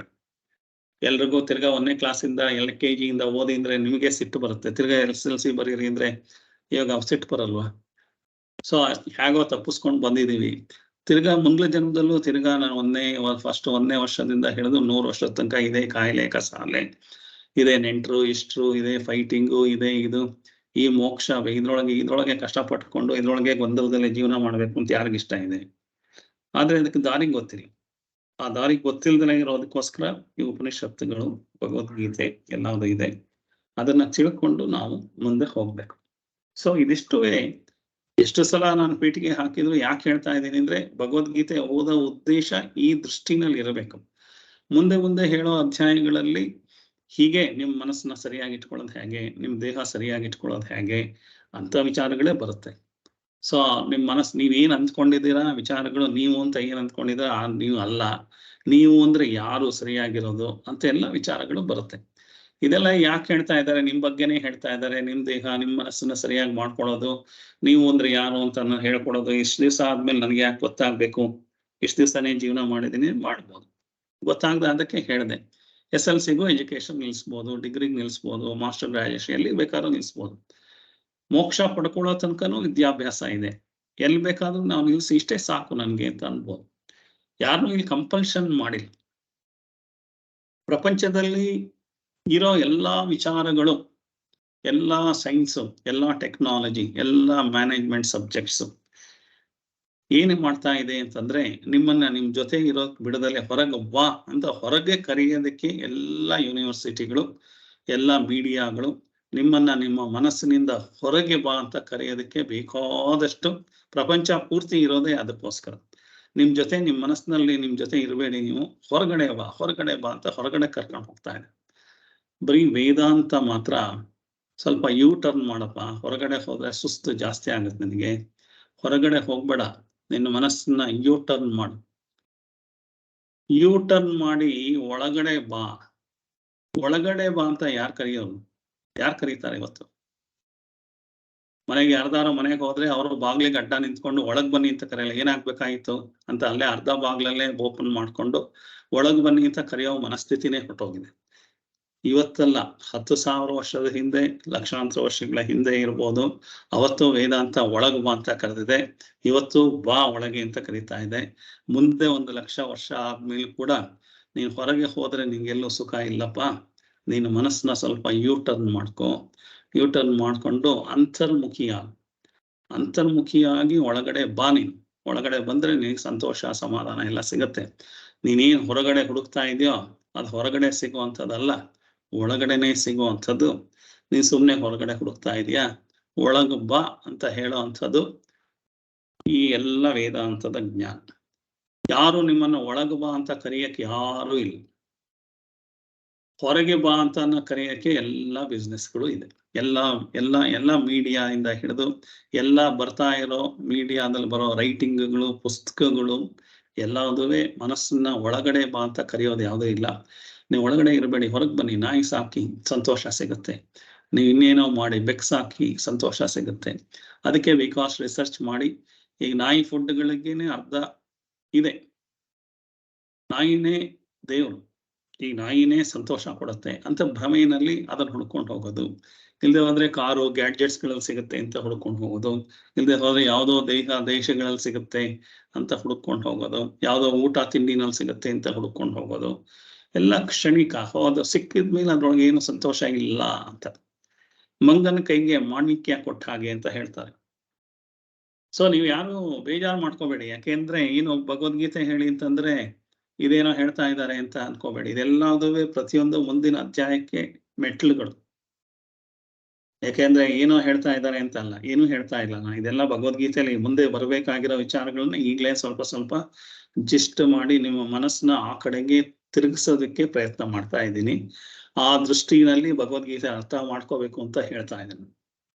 ಸೊ ರಾಮಾಯಣದ ಯುದ್ಧ ಎಲ್ಲ ಮುಗಿದ ಮೇಲೆ, ಎಲ್ಲವುದು ಆದ್ಮೇಲೆ ಕೊನೆಗೆ ಥ್ಯಾಂಕ್ಸ್ ಗಿವಿಂಗ್ ಇರುತ್ತಲ್ವಾ, ರಾಮ ಪಟ್ಟಾಭಿಷೇಕ ಆಗ್ತಾ ಇದೆ. ಯಾರ್ಯಾರು ರಾಮನಿಗೆ ಯುದ್ಧದಲ್ಲಿ ಸಹಾಯ ಮಾಡಿದ್ರು, ಅವನಿಗೆ ಇಷ್ಟು ದಿವಸ ಯಾರ್ಯಾರು ಸಹಾಯ ಮಾಡಿದ್ರು ಅವ್ರಿಗೆಲ್ಲರಿಗೂ ಅವಾರ್ಡು, ಪದ್ಮಶ್ರೀ, ಪದ್ಮಭೂಷಣ ಅವಾರ್ಡ್ ತರ ಎಲ್ಲ ಕೊಟ್ಟು ಎಲ್ಲ ಆಗ್ತಾ ಇರುತ್ತೆ. ಕೊನೆಗೆ ಆಂಜನೇಯನ್ಗೆ ಏನು ಕೊಡೋದಕ್ಕೆ ಏನ್ ಕೊಡಬೇಕು ಅಂತ ಆಂಜನೇಯಂಗೆ ಏನು ಕೊಡ್ಲೇ ಇಲ್ಲ. ಸೊ ಸೀತೆಗೆ ಬಹಳ ಬೇಜಾರಾಗ್ಬಿಟ್ಟು ಏನಾಗುತ್ತೆ, ಅವಳ ಹತ್ರ ಒಂದು ತುಂಬಾ ಖಚಿತವಾದ ಒಂದು ಮುತ್ತು ರತ್ನದ ಹಾರ ಇರುತ್ತೆ. ಆ ಹಾರನ ಆಂಜನೇಯನ್ ಕರೆದು, ನಿನಗೆ ಕೊಡ್ತಾ ಇದ್ದೀನಪ್ಪ, ಇದು ತುಂಬಾ ಪ್ರಪಂಚದಲ್ಲಿ ಎಲ್ಲೂ ಇಲ್ದಲೇ ಇರುವಂತ ಹಾರ ಅಂತ ಅದಕ್ಕೆ ಹಾರ ಹಾಕಿದ್ರೆ, ಅವನು ಆಂಜನೇಯ ಅದನ್ನ ಹಾರ ತಗೊಂಡು ಹೋಗಿ ಒಂದೊಂದೇ ಮಣಿನ ಹಲ್ಲಲ್ಲಿ ಕಡಿದು ನೋಡಿ ಅದನ್ನ ಪುಡಿ ಮಾಡಿ ಇನ್ನೊಂದು ಮಣಿ ತಗೋದು ಪುಡಿ ಮಾಡೋದು ಮಾಡ್ತಾರೆ. ಅಲ್ಲಪ್ಪ, ಇಷ್ಟು ಕಾಸ್ಟ್ಲಿ ಹಾರ ಕೊಡ್ತಾ ಇದ್ದೀನಿ, ನಿನ್ಗೆ ರೆಕಗ್ನಿಷನ್ಗೋಸ್ಕರ ಕೊಡ್ತಾ ಇದ್ದೀನಿ ಅಂತಂದ್ರೆ, ಅವಾಗ ಹೇಳ್ತಾನೆ ಆಂಜನೇಯ, ಏನ್ ಮಾಡ್ತಾ ಇದೀಯಾ, ಇದೆಲ್ಲ ಮಣಿ ಕಡಿತಾ ಇದೀಯಾ ಅಂತಂದ್ರೆ, ಆ ಮಣಿನಲ್ಲಿ ಯಾಕೆ ಕಡಿತಾ ಇದೀಯಾ ಅಂತ. ಇದ್ರೊಳಗೆ ಕಡಿದು ನೋಡ್ತಾ ಇದೀನಿ, ಇದ್ರೊಳಗಡೆ ಏನಾದ್ರು ರಾಮ ಇದಾನ ಅಂತ. ಪ್ರತಿಯೊಂದು ಮಣಿನಲ್ಲೂ ಕಡಿದು ನೋಡ್ತಾ ಇದ್ದೀನಿ, ಇದ್ರೊಳಗೆ ರಾಮ ಇಲ್ಲ ಅಂತ ಬಿಸಾಕ್ತಾ ಇದೀನಿ. ಹಾಗೆ ನಾವು ಜೀವನದಲ್ಲಿ ಮಂಗನ ಕಣಿಗೆ ಮಾಣಿಕ್ಯ ಕೊಟ್ಟ ಹಾಗೆ ಅಂತ ನಮಗ್ ಕೊಟ್ಟಿರುವಂತ ಜೀವನದಲ್ಲಿ ನಾವು ಆ ಗ್ಯಾಡ್ಜೆಟ್ ಅಲ್ಲಿದೆ, ಈ ದೇಶದಲ್ಲಿದೆ, ಆ ಪಿಕ್ನಿಕ್ ಸ್ಪಾಟ್ ಅಲ್ಲಿದೆ, ಆ ಹೆಂಡತಿನಲ್ಲಿದೆ, ಈ ಗಂಡನಲ್ಲಿದೆ, ಆ ಮಕ್ಕಳಲ್ಲಿದೆ, ಈ ಮಕ್ಕಳಲ್ಲಿದೆ, ಆ ಡಿಗ್ರಿನಲ್ಲಿದೆ, ಈ ದುಡ್ಡಲ್ಲಿದೆ ಅಂತ ಅಂದ್ಬಿಟ್ಟು ನಾವು ಸಂತೋಷನ ಹುಡ್ಕೊಂಡು ಈ ರತ್ನ ಖಚಿತವಾದ ಮಣಿನಲ್ಲಿದೆ ಅಂತ ಹುಡ್ಕೊಂಡು ಹೋಗ್ತಾ ಇದ್ವಿ. ಆನಂದ ಅನ್ನೋದು ಆ ರತ್ನ ಖಚಿತವಾದ ಮಣಿನಲ್ಲಿ ಇಲ್ಲ. ಆನಂದ ಅಂದ್ರೆ ರಾಮ. ಆ ರಾಮ ಅನ್ನೋದು ಆ ಮಣಿನಲ್ಲಿ ಇಲ್ಲ ಅಂತ ಆಂಜನೇಯ ಹೇಳೋದಕ್ಕೋಸ್ಕರ ಇರುವಂತ ಒಂದು ದೃಷ್ಟಾಂತದ ಕತೆ ರಾಮಾಯಣದಲ್ಲಿ. ಅದಕ್ಕೋಸ್ಕರ ಮಂಗನ ಕೈ ಮಾಣಿಕ್ಯ ಕೊಟ್ಟ ಹಾಗಾಯ್ತು ಅಂತ ಗಾದೆ ಅಲ್ಲಿಂದ ಮುಂದಕ್ಕೆ ಶುರುವಾಗಿರುವಂಥದ್ದು. ಸೊ ಹಾಗೆ ನಾವು ಜೀವನದಲ್ಲಿ ಏನ್ ಹುಡುಕ್ತಾ ಇದ್ದೀವಿ, ಸಿಕ್ಕಿದ ಮೇಲೆ ಅದನ್ನ ಕಡಿದು ನೋಡ್ತೀವಿ, ಅಯ್ಯೋ ಇದ್ರೊಳಗಿಲ್ಲ ಸಂತೋಷ. ಇನ್ನೊಂದು ಟಾರ್ಗೆಟ್ ಲೈಫ್ ಪೂರ್ತಿ ಟಾರ್ಗೆಟ್ ಇಟ್ಕೊಂಡು, ಈ ಜಾಗ ಸರಿ ಇಲ್ಲ, ಈ ಹೆಂಡತಿ ಸರಿ ಇಲ್ಲ, ಈ ಗಂಡ ಸರಿ ಇಲ್ಲ, ಈ ಮಕ್ಳು ಸರಿ ಇಲ್ಲ, ಈ ಕೆಲಸ ಸರಿ ಇಲ್ಲ, ಈ ಫ್ರೆಂಡ್ಸ್ ಸರಿ ಇಲ್ಲ, ಈ ಊಟ ಸರಿ ಇಲ್ಲ, ಈ ಆಸ್ಪತ್ರೆ ಸರಿ ಇಲ್ಲ, ಈ ಮೆಡಿಸಿನ್ ಸರಿ ಇಲ್ಲ, ಹುಡುಕ್ತಾನೆ ಇದೀವಿ. ಸಂತೋಷ ಹುಡುಕೋದ್ರ ಬರದಲ್ಲಿ ಇದು ಸರಿ ಇಲ್ಲ, ಇದು ಸರಿ ಇಲ್ಲ, ಪೂರ್ತಿ ಜೀವನ ಹುಡುಕೋದೇ ಆಗ್ಬಿಟ್ರೆ ಜೀವನ ಮಾಡಿದ್ದೆ ಅವಾಗ. ಅದಕ್ಕೋಸ್ಕರ ಇದಿರೋವಂಥದ್ದು ವಿಚಾರ. ಸೊ ಹಾಗೆ ಹೇಳ್ಬೇಕಾದ್ರೆ ಸುಮ್ನೆ ಏಕ್ದಮ್ ಬಾರಪ್ಪ ನಿನ್ಗೆ ಬುದ್ಧವಾದ ಹೇಳ್ತೀನಿ ಅಂತ ಕರೆದ್ರೆ ಆಗತ್ತಾ? ಕೇಳಿಸ್ಕೊಳೋರು ಯಾರಿದ್ದಾರೆ? ಅಥವಾ ಇವರೇ ಯಾರು ವ್ಯಾಸಾಚಾರ್ಯರೇ ಇಲ್ಲ ಬನ್ನಿ ನಿಮ್ಗೆ ಭಗವದ್ಗೀತೆ ಹೇಳ್ತೀನಿ ಅಂತ ಅಂದ್ಬಿಟ್ಟು 2ನೇ ಅಧ್ಯಾಯದಿಂದಾನೇ ಡೈರೆಕ್ಟ್ ಆಗಿ ತಗೊಂಡು ಹೇಳ್ಬಿಟ್ಟಿದ್ದಿದ್ರೆ ಯಾರಿಗೂ ಏನು ಸುಮ್ಮನೆ ಉಪದೇಶ ಮಾಡ್ತಾ ಇದ್ದಾರೆ ಅಂತ. ಹಾಗಾಗಿ ಅರ್ಜುನನ ನಮ್ಮ ಎಲ್ಲರ ರೆಪ್ರೆಸೆಂಟೇಟಿವ್ ಆಗಿ, ನಮ್ಮ ಎಲ್ಲರ ಪ್ರತಿನಿಧಿಯಾಗಿ ಅರ್ಜುನನ್ನ ಉದಾಹರಣೆ ತಗೊಂಡಿದ್ದಾರೆ. ಅರ್ಜುನನ ಉದಾಹರಣೆ, ಅರ್ಜುನ ಬೇರೆ ಯಾರೂ ಅಲ್ಲ, ನಾವೇ ಅರ್ಜುನ. ನಮಗೆ ನಮ್ಮ ಮನಸ್ಸಲ್ಲಿ ದಿವಸ ಕುರುಕ್ಷೇತ್ರ ಆಗ್ತಾ ಇದೆ. ನಮ್ಮ ಮನಸ್ಸಲ್ಲಿ ಎಲ್ಲ ಪಾತ್ರಗಳು ಬಂದು ಹೋಗುತ್ತೆ. ನಾನೇ ಧರ್ಮರಾಯ ಆಗಿರ್ತೀನಿ, ನಾನೇ ಭೀಮದಷ್ಟು ಧೈರ್ಯನೂ ಆಗಿರುತ್ತೆ ಕೆಲವು ಸಲ, ನಾನೇ ಶಕುನಿ ತರ ಕುತಂತ್ರನೂ ಮಾಡ್ತಿರ್ತೀನಿ, ನಾನೇ ದುರ್ಯೋಧನ ತರ ಅಟ್ಟಹಾಸನೂ ಮಾಡ್ತಿರ್ತೀನಿ, ನಾನೇ ದುಶ್ಯಾಸನಂತರ ಮಾನಭಂಗನೂ ಮಾಡ್ತಾ ಇರ್ತೀನಿ, ನಾನೇ ಕರ್ಣಂತರ ಕೆಲವು ಸಲ ಮಾನಭಂಗನೂ ಮಾಡಿಸ್ಕೊಳ್ಬೇಕಾಗತ್ತೆ, ದ್ರೌಪದಿ ತರ ನನಗೆ ಮಾನಭಂಗನೂ ಆಗ್ತಾ ಇರುತ್ತೆ. ಎಲ್ಲ ಪಾತ್ರಗಳು ಹೊರಗಡೆ ಕುರುಕ್ಷೇತ್ರದಲ್ಲಿರೋ ಎಲ್ಲ ಪಾತ್ರಗಳು ನನ್ನಲ್ಲೇ ನಡೀತಾ ಇರ್ತವೆ. ಸೊ ಈ ಕುರುಕ್ಷೇತ್ರ ನಡೀತಾ ಇದೆ. ಈ ಕುರುಕ್ಷೇತ್ರ ಯುದ್ಧದಲ್ಲಿ ನೀನ್ ಗೆಲ್ಲಬೇಕಪ್ಪ. ಅದಕ್ಕೋಸ್ಕರ ನಿನಗೆ ಭಗವದ್ಗೀತೆ ಹೇಳ್ತಾ ಇದ್ದೀನಿ. ಅದಕ್ಕೋಸ್ಕರ ಈ ಕುರುಕ್ಷೇತ್ರ ನಿನ್ ಮನಸ್ಸಿನಲ್ಲಿ ನಡೀತಾ ಇರೋ ಕುರುಕ್ಷೇತ್ರದ ಯುದ್ಧದಲ್ಲಿ ನೀನ್ ಗೆಲ್ಲಬೇಕು. ಅದಕ್ಕೋಸ್ಕರ ಭಗವದ್ಗೀತೆ ಹೇಳ್ತಾ ಇದ್ದೀನಿ ಅಂತ ಉಪನಿಷತ್ ಹೇಳ್ತಾ ಇದ್ದೀನಿ, ತಿಳ್ಕೊ ಅಂತ ಹೇಳ್ತಾರೆ. ನಾವು ಇಲ್ಲ ಸರ್ ನನಗೆ 700 ಶ್ಲೋಕನು ಕಂಠಪಾಠ ಮಾಡ್ಬಿಟ್ಟಿದೀನಿ. ನಿಮ್ ಕಂಠಪಾಠ ಮಾಡದಲೇ ಇದ್ರೂ ಪರವಾಗಿಲ್ಲ, ಭಗವದ್ಗೀತೆನ ಒಂದು ಅಕ್ಷರ ಗೊತ್ತಾಗದೆ ಹೋದ್ರೂ ಪರವಾಗಿಲ್ಲ, ಕೃಷ್ಣನ ಬಗ್ಗೆ ನೀವು ತಿಳ್ಕೊಳ್ದಲೇ ಇದ್ರೂ ಪರವಾಗಿಲ್ಲ, ಕೃಷ್ಣನ ವಿಚಾರ ಅಂದ್ರೆ ಪರ್ಸನಲ್ ಆಟೋಬಯೋಗ್ರಫಿ ತಿಳ್ಕೊಂಡು ಏನೂ ಆಗ್ಬೇಕಾಗಿಲ್ಲ. ಕೃಷ್ಣ ಏನು ಸಾರಿದಾನೆ ನಮಗೆ ಅದು ಬಹಳ ಇಂಪಾರ್ಟೆಂಟ್. ಕೃಷ್ಣ ಹೇಳಿರುವಂತ ಬೋಧನೆಯನ್ನ ತಿಳ್ಕೊಂಡು ಅದನ್ನ ನಮ್ಮ ಜೀವನಕ್ಕೆ ಅರ್ಥ ಮಾಡ್ಕೊ ಅಂತ ಹೇಳಿರೋದು ಕೃಷ್ಣ. ನನ್ನ ಬಗ್ಗೆ ತಿಳ್ಕೊ ಅಂತ ಹೇಳೇ ಇಲ್ಲ. ನಾವು ಸುಮ್ಮನೆ ಅದನ್ನೇ ವೈಭವೀಕರಿಸಿ ಅದನ್ನೇ ಜಾಸ್ತಿ ತಿಳ್ಕೊಳಕ್ ಹೋಗ್ತಾ ಇದ್ದೀವಿ, ಅಂಕಿ ಅಂಶಗಳನ್ನೇ ತಿಳ್ಕೊಳ್ತಾ ಇದ್ದೀವಿ. ಕೃಷ್ಣ ಹೇಳಿರೋ ಬೋಧನೆ, ಉಪನಿಷತ್ತಿನ ಸಾರ, ಅದನ್ನ ತಿಳ್ಕೊಂಡು ಜೀವನದಲ್ಲಿ ಸುಖ ಆಗಿರ್ಬೇಕು. ಅದಕ್ಕೋಸ್ಕರ ಇರೋದು ಭಗವದ್ಗೀತೆ, ಅದಕ್ಕೋಸ್ಕರ ಇರೋದು ವೇದ ಉಪನಿಷತ್ತುಗಳು ಅಂತ ಹೇಳೋದಕ್ಕೋಸ್ಕರ ಅರ್ಜುನನ ಉದಾಹರಣೆ ತಗೊಂಡು ಅರ್ಜುನನ ನಮ್ಮ ಪ್ರತಿನಿಧಿಯಾಗಿ ಮಾಡಿದ್ದಾರೆ. ಅರ್ಜುನ ತುಂಬಾ ಸ್ಟ್ರಾಂಗ್ ಆಗಿರೋ ವ್ಯಕ್ತಿ, ತುಂಬಾ ಹೆಸರು ಕೀರ್ತಿ, 10 ಹೆಸರುಗಳಿದೆ, ದಶನಾಮ. ಅವನು ಮಾಡದಲೇ ಇರೋ ಕೆಲಸನೇ ಇಲ್ಲ, ಮಾಡದಲೇ ಇರೋ ಯುದ್ಧನೇ ಇಲ್ಲ, ಎಲ್ಲಾ ಕಡೆ ಗೆದ್ದಿದ್ದಾನೆ. ಎಷ್ಟೊಂದು ದುಡ್ಡು ಕಾಸು ಎಲ್ಲ ಅಂದೋನು ಅನುಭವಿಸಿರೋನು, ಎಲ್ಲಾವುದು ಆಗಿರೋನು. ಪ್ರಪಂಚದಲ್ಲಿ ಏನೇನು ನಾವೆಲ್ಲ ಒದ್ದಾಡ್ತಾ ಇದೀವಿ ಬೇಕು ಅಂತ, ಅದೆಲ್ಲ ಬೇಕುಗಳನ್ನು ಅವನು ಚಿಕ್ಕ ವಯಸ್ಸಲ್ಲೇನೆ ಎಲ್ಲಾವುದು ಆಗಿರುವಂಥದ್ದು. ವನವಾಸ ಹೋಗಕ್ ಮುಂಚೆ ಅಷ್ಟೆಲ್ಲಾವುದು ಹೆಸರು ಕೀರ್ತಿ ಪತಾಕೆ, ದ್ರೋಣಾಚಾರ್ಯರ ಪಟ್ಟ ಶಿಷ್ಯ, ಪ್ರಪಂಚದಲ್ಲಿ ಅತ್ಯಂತ ಬಿಲ್ಲುಗಾರ, ಹಾಗೆ ಹೀಗೆ ಅಂತ ಅನ್ನೋ ಲೆವೆಲ್ಲಿಗೆ ಅವನು ಫೇಮಸ್ ಆಗಿದ್ದವನು. ನಾವು ಏನು ಇವತ್ತು ಕಷ್ಟ ಪಡ್ತಾ ಇದ್ದೀವಿ, ಆ ಕಷ್ಟ ಪಡ್ತಾ ಇರೋ ಎಲ್ಲ ವಿಚಾರಗಳಿಗೂ ಅವನು ಆಲ್ರೆಡಿ ಪಡ್ಕೊಂಡಿದ್ದವನಿಗೂ ಏನಾಯ್ತು ಅಂತ ಆ ತರ ನಾವು ಪಡ್ಕೊಂಡ ಮೇಲೆ ಕೂಡ ಇದೇ ಆಗೋದು. ಕಷ್ಟ ಇದೇ ತರ ಕಷ್ಟನೇ ಬರುತ್ತೆ, ಅಂಥವ್ರಿಗೂ ಬರುತ್ತೆ, ಎಲ್ಲ ಪಡ್ಕೊಂಡ ಮೇಲೂ ಬರುತ್ತೆ, ಪಡ್ಕೊಳ್ದಲೇ ಇದ್ರೂ ಬರುತ್ತೆ, ಇಲ್ದಲೇ ಇದ್ರೂ ಬರುತ್ತೆ. ಅದು ಮನಸ್ಸಿನ ಸ್ಥಿತಿನ ನಾವು ಸರಿಯಾಗಿ ತಿಳ್ಕೊಳ್ಬೇಕು ಅಂತ ಹೇಳೋದಕ್ಕೋಸ್ಕರ ಅರ್ಜುನ ವಿಷಾದ ಯೋಗ ಅಂತ ಹೇಳಿದ್ದಾರೆ. ಅರ್ಜುನ ವಿಷಾದ ಯೋಗದಲ್ಲಿ ನಾವು ನೋಡಿದ್ವು, ಈ ಅರ್ಜುನನಿಗೆ ಏನು ವಿಷಾದ ಯಾವ ಸ್ಟೇಜಲ್ಲಿ ಹೇಗೆ ಬಂತು ಅನ್ನೋದನ್ನ ನಾವು ಅರ್ಥ ಮಾಡ್ಕೊಂಡ್ರೆ ಅದೇ ನಮಗೆ ಪ್ರತಿಯೊಂದು ಕ್ಷಣದಲ್ಲೂ ಹಾಗೆ ಆಗುತ್ತೆ.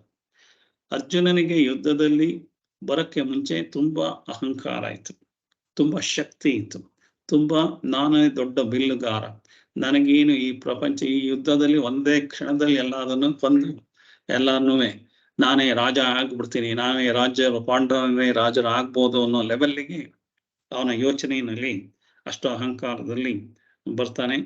ಮೊದಲು 20 ಶ್ಲೋಕಗಳಲ್ಲಿ, ಮೊದಲನೇ ಅಧ್ಯಾಯದಲ್ಲಿ ಮೊದಲು 20 ಶ್ಲೋಕಗಳಲ್ಲಿ ಅವನು ಈ ಯುದ್ಧಕ್ಕೆ ಸೇರಿರೋ ಸೈನ್ಯದ ವರ್ಣನೆ, ಯಾರ್ಯಾರು ಯಾವ ಶಂಕ ಓದಿದ್ರು, ಇದು ಮಾಡಿದ್ರು, ಯುದ್ಧ ಹ್ಯಾಕ್ ಸ್ಟಾರ್ಟ್ ಆಯ್ತು, ಅದೆಲ್ಲ ಅಂಕಿಅಂಶಗಳು. ನಾನು ಇನ್ನೊಂದು ವಿಚಾರ ಹೇಳೋದು ಮರ್ತೇನೆ ನಿಮ್ಗೆ. ಭಗವದ್ಗೀತೆನಲ್ಲಿ 700 ಶ್ಲೋಕದಲ್ಲಿ 700 ಶ್ಲೋಕನೂ ಮೀನಿಂಗ್ ಇದೆ ಅಂತ ಹೇಳಕ್ಕಾಗಲ್ಲ. ಸುಮಾರಾಗಿ ಒಂದು 500-520 ಶ್ಲೋಕಗಳಲ್ಲಿ ತುಂಬಾ ಆಳವಾದ ಮೀನಿಂಗ್ ಇದೆ. ಬಾಕಿದೆಲ್ಲ ಕಥೆಗೆ ಪೂರಕವಾಗಿ ಯಾವುದೋ ಸಮಯ ಸಂದರ್ಭನ ಜೋಡ್ಸೋದಕ್ಕೋಸ್ಕರ ಕಥೆಯ ರೂಪದಲ್ಲಿ ಅವನ್ ಪ್ರಶ್ನೆ ಕೇಳ್ದ, ಸಂಜಯ ಹಾಗೆ ಹೇಳ್ದ, ಧೃತರಾಷ್ಟ್ರ ಹೀಗೆ ಹೇಳ್ದ, ಆ ತರ ಸೈನ್ಯ ಹಾಗಿತ್ತು, ಅವನ ರಥ ಹೀಗಿತ್ತು, ಅದು ಇದು ಅನ್ನೋದೆಲ್ಲ ಇದೆ. ಅದೆಲ್ಲ ನಮಗೆ ಅದೇನು ಅಂತ ಅವಶ್ಯಕತೆ ಇಲ್ಲ. ಆದ್ರೆ ಕಥೆಗೆ ಒಂದು ಸ್ಟೋರಿ ಕೊಡೋದಕ್ಕೋಸ್ಕರ ಇದೆಲ್ಲದು ಅರ್ಜುನನ ಕ್ರಿಯೇಷನ್ ಬೇಕಾಗಿತ್ತು, ಅರ್ಜುನನ ಯುದ್ಧದ ಎಲ್ಲದು ವರ್ಣನೆ ಬೇಕಾಗಿತ್ತು, ಅದೆಲ್ಲ ಬೇಕಾಗಿತ್ತು. ಆದ್ರೆ ಅದರಲ್ಲಿ ನಾವು ಹೆಚ್ಚಿಗೆ ಆಳವಾಗಿ ತಿಳ್ಕೊಳ್ಳೋ ಅಂತ ಇಲ್ಲ. ಅದ್ರ ಹಿಂದೆ ಇರೋ ಸೈಕಾಲಜಿ ತಿಳ್ಕೊಬೇಕು. ಆ ಸೈಕಾಲಜಿ ತಿಳ್ಕೊಂಡು ಮುಂದೆ ಭಗವದ್ಗೀತೆಯನ್ನು ಅರ್ಥ ಮಾಡ್ಕೋಬೇಕು. ನನಗೆ ಈ ಕೆಲವು ಅಧ್ಯಾಯಗಳಲ್ಲಿ ತುಂಬಾ ಆಳವಾಗಿ ಇರುತ್ತೆ. ಒಂದೇ ಶ್ಲೋಕ ಒಂದ್ ದಿವಸ ಪೂರ್ತಿ ಹೇಳಿದ್ರು ಆಗಲ್ಲ. ಅಂತ ಟೈಮಲ್ಲಿ ಆ ಶ್ಲೋಕನ ಹೇಳ್ತೀನಿ ನಾನು. ಈ ಶ್ಲೋಕ ಬಹಳ ಇಂಪಾರ್ಟೆಂಟ್ ಆಗಿದೆ, ಈ ಶ್ಲೋಕದಲ್ಲಿ ತುಂಬಾ ಮೀನಿಂಗ್ ಇದೆ ಅಂತ ಆ ಮೀನಿಂಗ್ ನ ಎಕ್ಸ್ಪ್ಲೈನ್ ಮಾಡ್ತೀನಿ. ಎಲ್ಲಿ ಶ್ಲೋಕಗಳಿಗೆ ಮೀನಿಂಗ್ ಇಲ್ಲ ಅಂತ ಶ್ಲೋಕಗಳನ್ನ ನಾನೇನು ಹೇಳಕ್ ಹೋಗಲ್ಲ ಜಾಸ್ತಿ, ನೀವೇ ಓದ್ಕೊಂಡ್ರೆ ಅರ್ಥ ಆಗುತ್ತೆ. ನಿಮ್ಗೆ ಎಲ್ಲಿ ಶ್ಲೋಕ ಓದ್ಕೊಂಡ್ರೆ ಅರ್ಥ ಆಗಲ್ಲ, ಅದ್ರೊಳಗೆ ಆಳವಾದ ಗೂಢವಾದ ಅರ್ಥ ಇರುತ್ತೆ. ಮೇಲ್ಮೇಲೆ ತಿಳ್ಕೊಳ್ಳೋ ಅರ್ಥ ಅಲ್ಲ, ಬರೀ ಟ್ರಾನ್ಸ್ಲೇಟ್ ಮಾಡಿರೋ ಅರ್ಥ ಅಲ್ಲ. ಅದ್ರ ಹಿಂದೆ ಬೇಕಾದಷ್ಟು ಉಪನಿಷತ್ತು, ಅದರಿಂದ ಎಲ್ಲ ಬೇಕಾದಷ್ಟು ವಿಚಾರಗಳಿರುತ್ತೆ. ಅಂತ ವಿಚಾರ ಬಂದಾಗ ಆ ಶ್ಲೋಕಗಳನ್ನ ತುಂಬಾ ವಿಶದವಾಗಿ ನಿಮ್ಗೆ ಎಕ್ಸ್ಪ್ಲೈನ್ ಮಾಡ್ತಾ ಹೋಗ್ತೀನಿ. ಸೊ ಅರ್ಜುನ ವಿಷಾದ ಯೋಗದಲ್ಲಿ ಅಷ್ಟೊಂದು ತುಂಬಾ ಪ್ರಾಮುಖ್ಯವಾಗಿರುವಂತ ಯಾವ ಶ್ಲೋಕಗಳು ನಮ್ಗೇನಂತ ಬರಲ್ಲ.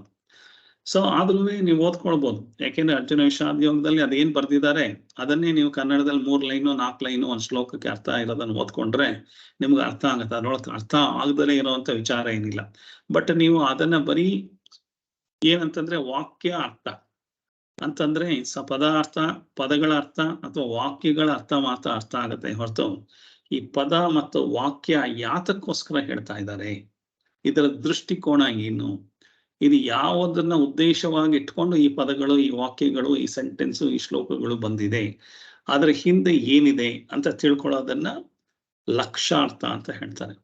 ಆ ಲಕ್ಷ್ಯಾರ್ಥ ಅಂತ ಅಂದ್ಬಿಟ್ಟು ಆ ಲಕ್ಷ್ಯ ಇದ್ರೂ ಇದೊಂದು ಗುರಿಗೋಸ್ಕರ ಹೇಳ್ತಾ ಇದೆ ಅಂತ ಆ ಗುರಿನೇ ಮನಸ್ಸಿನಲ್ಲಿ ಇಟ್ಕೊಂಡ್ರು ಆಗಲ್ಲ. ಅದರ ಹಿಂದೆ ಗೂಢಾರ್ಥ ಇರುತ್ತೆ. ಗೂಢ ಅಂದ್ರೆ ನಿಗೂಢವಾದ ಅರ್ಥ ಇರುತ್ತೆ. ಸೊ ಹಾಗಾಗಿ ನಾನು ನನ್ನ ಭಗವದ್ಗೀತೆ ಎಲ್ಲದನ್ನು ಲಕ್ಷ್ಯಾರ್ಥ ಮತ್ತು ಗೂಢಾರ್ಥದ ವಿಚಾರದಲ್ಲಿ ಪಾಠ ಮಾಡೋದು.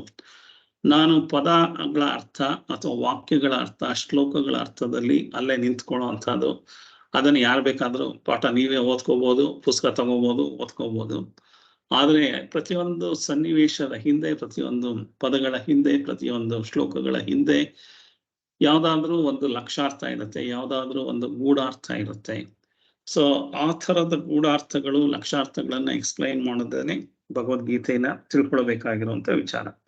ಆ ಥರ ನಿಗೂಢವಾದ ಅರ್ಥಗಳನ್ನ ತಿಳ್ಕೊಳ್ಳೋದು ಮೇಲ್ಮೇಲಿರೋ ಅರ್ಥಗಳಲ್ಲ. ನೀವು ಅದಕ್ಕೋಸ್ಕರ ಎಷ್ಟು ಸಲ ಭಗವದ್ಗೀತೆ ಓದಿದ್ರು ನಿಮ್ಗೆ ಅರ್ಥ ಆಗಿರಲ್ಲ.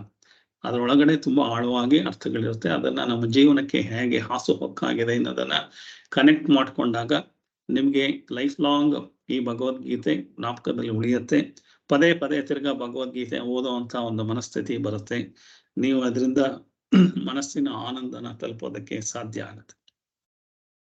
ಸೊ ಮೊದಲು 20 ಶ್ಲೋಕಗಳಲ್ಲಿ ಭಗವದ್ಗೀತೆಯಲ್ಲಿ ಅರ್ಜುನ ವಿಷಾದ ಯೋಗ ಅಂತಂದ್ರೆ, ಅವನಿಗೆ ವಿಷಾದ ಅಂತಂದ್ರೆ ನಾವು ನಮ್ಮ ಮನಸ್ಸಿನಲ್ಲೇನೆ ದಿವಸ ಬೆಳಗಾಗೆದ್ದು ಅಯ್ಯೋ ಯಾಕೋ ಏನಪ್ಪ ಏನ್ ಜೀವನನೋ ಏನೋ ಕಷ್ಟನೋ ಅಂತ ಅನ್ಕೊಂಡು ಯಾವತ್ತಾದ್ರೂ ಸಂತೋಷವಾಗಿ ಎದ್ದಿದೀವ ಅಂತಂದ್ರೆ ಇಲ್ಲ. ಹೇಳಕ್ಕೆ ಬೇಜಾರಾಗೇನೆ ಲೇಟ್ ಆಗಿ ಹೇಳೋದ್ ನಾವು. ಸೊ ಹಾಗಾಗಿ ನಮ್ಗೆ ಯಾವ ಒಂದು ಈಗಿನ ಕಾಲದಲ್ಲಂತೂ ಹೇಳೋದ್ ನಿಧಾನಕ್ಕೆ ಹೇಳೋದೇ ಒಂದ್ ದೊಡ್ಡ ಶ್ರೀಮಂತಿಕೆ ಅಂದ್ಕೊಂಡಿದ್ದಾರೆ.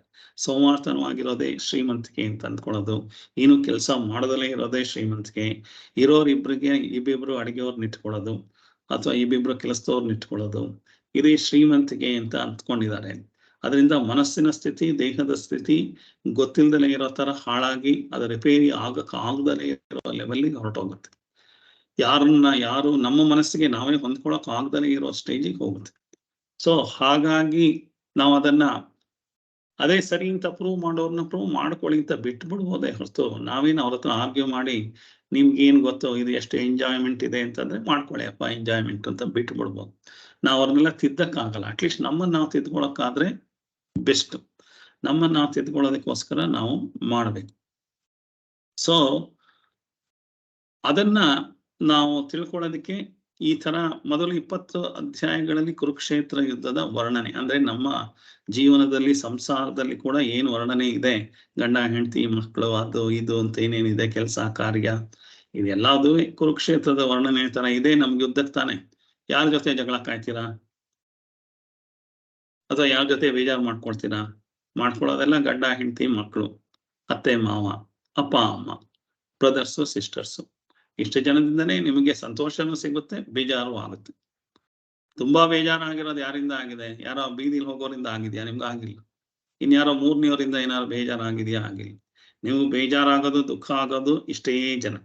ಇದೇ ನಿಮ್ಮ ಕುರುಕ್ಷೇತ್ರದ ಒಂದು ಜನಗಳ ಜೊತೆ ಯುದ್ಧ ಮಾಡಬೇಕಾಗಿರೋ ಜಾಗ. ಈ ಜಾಗದಲ್ಲಿ ನಿಮ್ಮ ಮನಸ್ಸನ್ನ ಸರಿಯಾಗಿ ಇಟ್ಕೋಬೇಕಲ್ವಾ? ಅಪ್ಪ ಅಮ್ಮ, ಗಂಡ ಹೆಂಡತಿ, ಮಕ್ಕಳು ಸಂತೋಷನೂ ಕೊಡ್ತಾರೆ, ಖುಷಿನೂ ಕೊಡ್ತಾರೆ, ದುಃಖನೂ ಬರೆಸ್ತಾರೆ, ಅಳುನೂ ಬರೆಸ್ತಾರೆ, ಜೀವನ ಸಾಕಪ್ಪ ಅನಿಸ್ತಾರೆ, ಅದು ಆಗುತ್ತೆ. ಅದೇ ತರ ಗಂಡನಿಂದನೂ ಆಗ್ಬೋದು, ಹೆಂಡತಿನಿಂದ ಆಗ್ಬೋದು, ಅಪ್ಪ ಅಮ್ಮನಿಂದ ಆಗ್ಬೋದು, ಅತ್ತೆ ಮಾವನಿಂದ ಆಗ್ಬೋದು, ಯಾರಿಂದ ಬೇಕಾದ್ರೂ ಆಗ್ಬೋದು. ಸಂತೋಷನೂ ಆಗ್ಬೋದು, ದುಃಖನೇ ಜಾಸ್ತಿ, ಮೋಸ್ಟ್ ಆಫ್ ದ ಟೈಮ್ ದುಃಖನೇ ಜಾಸ್ತಿ ಆಗ್ತಾ ಇರುತ್ತೆ. ಸೊ ಈ ತರ ಇರೋವಾಗ ನಾವು ತಿಳ್ಕೊಳ್ಬೇಕು. ಸೊ ಮೊದಲು 20 ಆ ಯುದ್ಧದಲ್ಲಿ ಯಾರೆಲ್ಲ ಇದ್ದಾರೆ ಅಂತಂದ್ರೆ, ಹೀಗೆ ನಮ್ಮ ಸುತ್ತಮುತ್ತ ಇರೋರೆಲ್ಲರಿಂದ ನನಗೆ ಆಗ್ತಾ ಇದೆ, ನನ್ನ ಮನಸ್ಸಲ್ಲಿ ಕುರುಕ್ಷೇತ್ರ ನಡೀತಾ ಇರೋದಕ್ಕೆ ನಾನು ಏನು ಇಲ್ಲ ಯಾರು ಇಲ್ಲ ಅಂತಂದ್ಬಿಟ್ಟು ಹಿಮಾಲಯದಲ್ಲಿ ಹೋಗಿ ಕೂತ್ಕೊಂಡ್ಬಿಟ್ರೆ, ಮದುವೆನೂ ಮಾಡ್ಕೊಂಡಿಲ್ಲ ಏನೂ ಮಾಡ್ಕೊಂಡಿಲ್ಲ ಅಂದ್ರೆ ಆವಾಗ ಅಲ್ಲೇನೋ ಆಗ್ಬಿಡ್ಬೋದೇನೋ. ಎಷ್ಟು ಜನ ಹಿಮಾಲಯಕ್ಕೆ ಹೋಗಿ ಕೂತ್ಕೊಳಕಾಗತ್ತೆ? ಎಲ್ಲ ನಾವು ಇಲ್ಲೇ ಇರಬೇಕು. ನಾವು ಇದೇ ಮೆಜೆಸ್ಟಿಕ್ ಅಲ್ಲಿ ಕೂತ್ಕೊಂಡು ನೆಮ್ಮದಿಯಾಗಿರ್ಬೇಕು. ಇದೇ KR ಮಾರ್ಕೆಟ್ ಅಲ್ಲಿ ಗೊಂದಲದ ಮಧ್ಯೆ ನೆಮ್ಮದಿಯಾಗಿರಬೇಕು. ಸೊ ಆ ಗೊಂದಲದ ಮಧ್ಯೆ ನೆಮ್ಮದಿಯಾಗಿರೋದಕ್ಕೆ ಬೇಕಾಗಿರುವಂತ ವಿಚಾರಗಳು ಇದೇ ಸಂಸಾರದಲ್ಲಿ, ಇದೇ ಸಮಾಜದಲ್ಲಿ, ಇದೇ ಪಾಲಿಟಿಕ್ಸ್ ಅಲ್ಲಿ ನಾವು ನೆಮ್ಮದಿಯಾಗಿರೋದಕ್ಕೆ, ಆನಂದವಾಗಿರೋದಕ್ಕೆ ಬೇಕಾಗುವಂತ ವಿಚಾರನ ನಾವು ಹೇಗೆ ನಮ್ಮನ್ನ ನಿಯಂತ್ರಣಕ್ಕೆ ತಗೊಂಡ್ಬರ್ಬೇಕು ಅಂತ ಹೇಳುವಂತ ವಿಚಾರ. ಸೊ ಹೀಗಿದೆ. ಸೊ ಹಾಗಾಗಿ ಆಮೇಲೆ 20ನೇ ಅಧ್ಯಾಯದಿಂದ 20ನೇ ಶ್ಲೋಕದಿಂದ 25ನೇ ಶ್ಲೋಕದವರೆಗೆ ಅರ್ಜುನಂಗೆ ನಾನು ಎಲ್ಲಾರು ಕಾಣಿಸ್ತಾ ಇಲ್ಲ, ಇಷ್ಟು ದೊಡ್ಡ 18 ಅಕ್ಷವಾಣಿ ಸೈನ್ಯ ಎಲ್ಲ ಹಾಗೆ ನೋಡಕ್ ಆಗಲ್ಲ, ಅಟ್ಲೀಸ್ಟ್ ಯಾರ್ಯಾರು ಪ್ರಮುಖರು ಇದ್ದಾರೆ ಅವ್ರನ್ನೆಲ್ಲ ನೋಡೋದಕ್ಕೆ ಬೇಕು. ನನ್ನ 2 ಸೈನ್ಯದ ಮಧ್ಯೆ, ನನ್ನ ಸೈನ್ಯದಲ್ಲಿ ಯಾರಿದ್ದಾರೆ ಅನ್ನೋದು ನೋಡಿಲ್ಲ ನಾನು, ಅವ್ರ ಸೈನ್ಯದಲ್ಲಿ ಯಾರಿದ್ದಾರೆ ಅನ್ನೋದು ನೋಡಿಲ್ಲ. ಸೇನೆಯೋರು ಉಭಯೋರ ಮಧ್ಯೆ ರಥಂ ಸ್ಥಾಪಯ್ಯ ಮೇಚ್ಯುತ ಅಂತ ಹೇಳ್ತಾನೆ. 2 ಸೈನ್ಯದ ಮಧ್ಯೆ ನನ್ನ ರಥನ ಸ್ಥಾಪನೆ ಮಾಡುವಂತ ಅರ್ಜುನ ಕೃಷ್ಣನಿಗೆ ಆರ್ಡರ್ ಮಾಡ್ತಾನೆ. ಯಾಕೆಂದ್ರೆ ಕೃಷ್ಣ ಬರೀ ಸಾರಥಿ, ಅವನಿನ್ನೂ ಜಗದ್ಗುರು ಆಗ್ಲಿಲ್ಲ, ಅವನು ಬರೀ ಡ್ರೈವರಿಗೆ ಕಮಾಂಡ್ ಮಾಡ್ತಾ ಇದ್ದಾನೆ. ಯಾಕೆಂದ್ರೆ ಇವನು ಓನರ್ ಆಫ್ ದ ಯುದ್ಧ ರಥದ ಓನರ್. ಸೊ ಅವನು ಕೃಷ್ಣ ತಗೊಂಡು ಹೋಗಿ ನಿಲ್ಲಿಸ್ತಾನೆ. ಕೃಷ್ಣ ಕಿಲಾಡಿತನ ಮಾಡ್ತಾನೆ ಅಂತಂದ್ರೆ ಕರೆಕ್ಟ್ ಆಗಿ ತಗೊಂಡು ಹೋಗಿ ದುರ್ಯೋಧನ, ದುಶ್ಯಾಸನ, ಕರ್ಣ ಇವ್ರ ಮುಂದೆ ತಗೊಂಡು ನಿಲ್ಲಿಸ್ಬಿಟ್ಟಿದ್ರೆ ಅವನಿಗೆ ಆವೇಶ ಜಾಸ್ತಿಯಾಗಿ ಅರ್ಜುನ ಯುದ್ಧ ಮಾಡಿ ಈಗಲೇ ಶುರು ಮಾಡ್ಬಿಡ್ತಾ ಇದ್ದ. ಆಮೇಲೆ ಏನಾಗ್ತಾ ಇತ್ತು, ಯಾವತ್ತೋ ಒಂದ್ಸಲ ತಿರ್ಗಾ ಅವನಿಗೆ ಮನಸ್ಸು ವೀಕ್ ಆಗೋದು. ಅದಕ್ಕೆ ನಾಳೆ ವೀಕ್ ಆಗೋ ಮನಸ್ಸು ಇವತ್ತೇ ವೀಕ್ ಆಗ್ಲಿ, ಪರವಾಗಿಲ್ಲ, ಅವನ ಮನಸ್ಥಿತಿ ಹೇಗಿದೆ ಅಂತ ಟೆಸ್ಟ್ ಮಾಡೋಣ ಅಂತ ಭೀಷ್ಮ, ದ್ರೋಣ, ಅವ್ರಿಗೆ ಬೇಕಾಗಿರುವಂತ ಫ್ರೆಂಡ್ಸ್ಗಳು ಎಲ್ಲರ ಮುಂದೆ ಕರ್ಕೊಂಡು ಹೋಗಿ ಅವ್ರ ಮುಂದೆ ನಿಲ್ಲಿಸ್ತಾನೆ. ದುರ್ಯೋಧನ, ದುಶ್ಯಾಸನ, ಕರ್ಣನ್ ಮುಂದೆ ರಥನ ನಿಲ್ಸಲ್ಲ. ಸೊ ಇದನ್ನ ನೋಡ್ತಿದ್ದ ಹಾಗೆ ಅಯ್ಯೋ ಭೀಷ್ಮ, ದ್ರೋಣ, ಭೀಷ್ಮ ನಮ್ಮ ಅಜ್ಜ, ಇವ್ರು ನಮ್ಮ ಗುರುಗಳು, ಇವರೆಲ್ಲ ಬೇಕಾಗಿರೋ ನನ್ನ ತಮ್ಮಂದ್ರುಗಳು, ಸಹೋದರರು, ಫ್ರೆಂಡ್ಸ್ಗಳು ಎಲ್ಲರೂ ಇದ್ದಾರೆ. ಹಾಗಾಗಿ ಇವ್ರ ಮುಂದೆ ಇವ್ರನ್ನೆಲ್ಲ ನಾವು ಯುದ್ಧ ಮಾಡ್ಬಿಟ್ರೆ ಹೇಗಪ್ಪ, ಇವ್ರನ್ನೆಲ್ಲ ಸಾಯಿಸ್ಬೇಕಾ, ಅದಕ್ಕೋಸ್ಕರ ಯುದ್ಧ ಮಾಡ್ಬೇಕಾ ಅಂತ ಮನಸ್ಸು ಅಳ್ಕೋಲಿಕ್ಕೆ ಶುರು ಮಾಡುತ್ತೆ. ಹಾಗಾಗಿ ಅವನಿಗೆ, ಅರ್ಜುನನಿಗೆ ವಿಷಾದ ಆಗುತ್ತೆ. ಇದೆಲ್ಲ ಯಾಕೆ ಮಾಡ್ಬೇಕು ಅನ್ನೋ ಒಂದು ಮನಸ್ಥಿತಿ ಎಲ್ಲ ಬಂದು ಆಗ ಅವನ್ನ 25ನೇ ಶ್ಲೋಕ ತನಕ ಆಗುತ್ತೆ. ಅದಾದ್ಮೇಲೆ ಅವನ ಮನಸ್ಸಿನಲ್ಲಿ ವಿಚಲಿತ ಆಗುತ್ತೆ.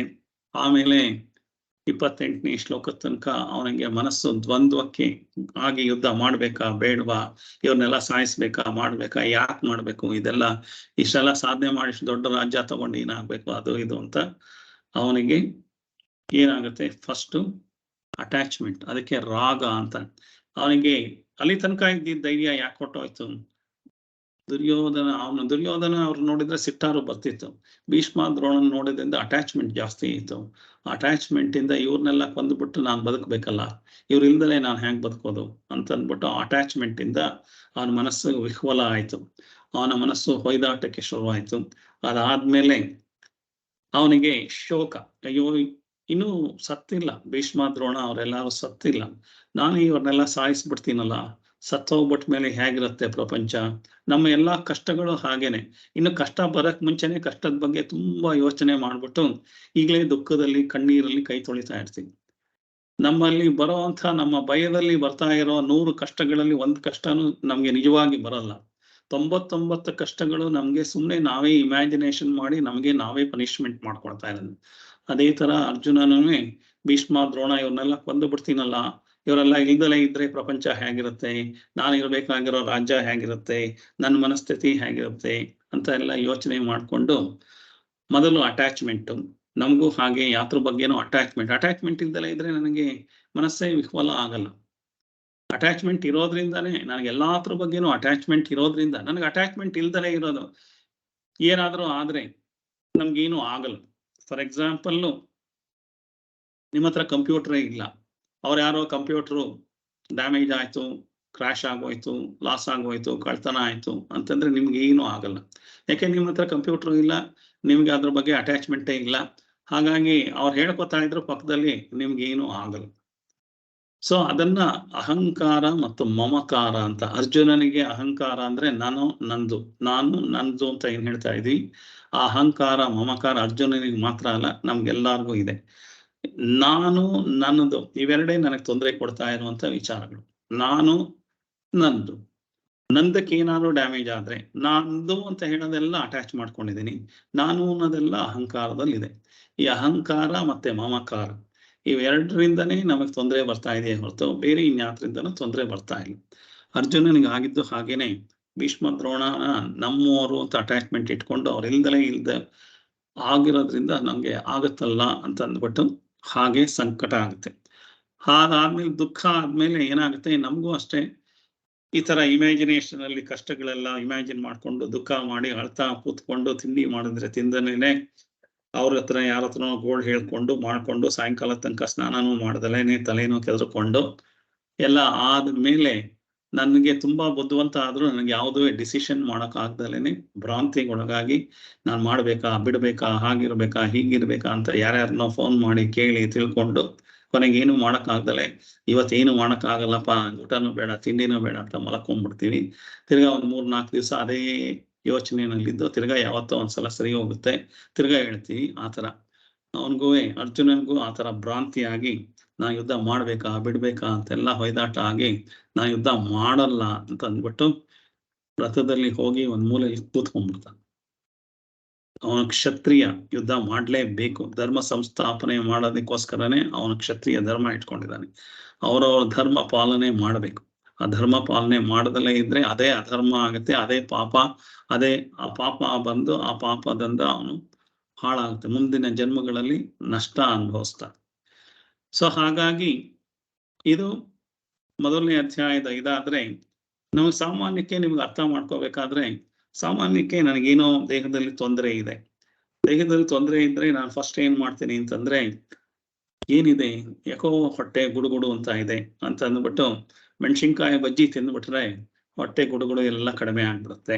ಅಥವಾ ಸೋಡಾ ಕುಡಿದ್ಬಿಟ್ರೆ ಆಗ್ಬಿಡುತ್ತೆ ಅಂತ ಈ ತರದ್ದೇ ಬೇಕಾದಷ್ಟು ಮನೆಯಲ್ಲಿ ಅಜ್ಜಿ ಹೇಳ್ತಾರೆ, ಮೆಣಸಿನ್ಕಾಯಿ ರಸ ಕಷಾಯ ಕೊಡಿ, ಇಲ್ದವ್ರ ಏಲಕ್ಕಿ ಕಷಾಯ ಕೊಡಿ, ಅದು ಕೊಡಿ ಇದು ಕೊಡಿ ಅಂತ. ಆಮೇಲೆ 4 ಜನ ಪಕ್ಕ ಅವ್ರನ್ನೆಲ್ಲ ಕೇಳಿದ್, ಯಾಕೋ ಒಂದು ವಾರದಿಂದನೂ ಇದೆ ಗುಡುಗುಡು ಅಂತ ಅವ್ರಿವ್ರು ಕೇಳಿದಾಗ ಆ ಸೊಪ್ಪಿನ ರಸ ಕೊಡಿ, ಈ ಸೊಪ್ಪಿನ ರಸ ಕೊಡಿ, ಅದೇನು ಆಗಲ್ಲ ಅಂತಂದ ಆದಾಗ ಇನ್ನು 15 ದಿವಸ ಆಗತ್ತೆ ಅಷ್ಟೊತ್ತಿಗೆ.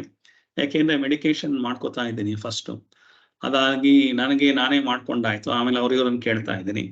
ಆದ್ಮೇಲೆ 1 ತಿಂಗಳ ಹೊತ್ತಿಗೆ ಹೊಟ್ಟೆ ಉಬ್ಬರ ಬಂದಿರುತ್ತೆ, ನೋವು ಜಾಸ್ತಿ ಆಗಿರುತ್ತೆ. ಅಷ್ಟೊತ್ತಿಗೆ ಏನಾಗುತ್ತೆ, ಡಾಕ್ಟರ್ ಯಾರನ್ನಾರ ಮಾಡ್ಬೇಕು ಅಂತ. ಅವಾಗ ನೀವು ಯಾರನ್ನಾರ ಕೇಳಿದ್ರೆ ಅವರು ಬೇಕಾದಷ್ಟು ಸೊಲ್ಯೂಷನ್ ಹೇಳ್ತಾರೆ.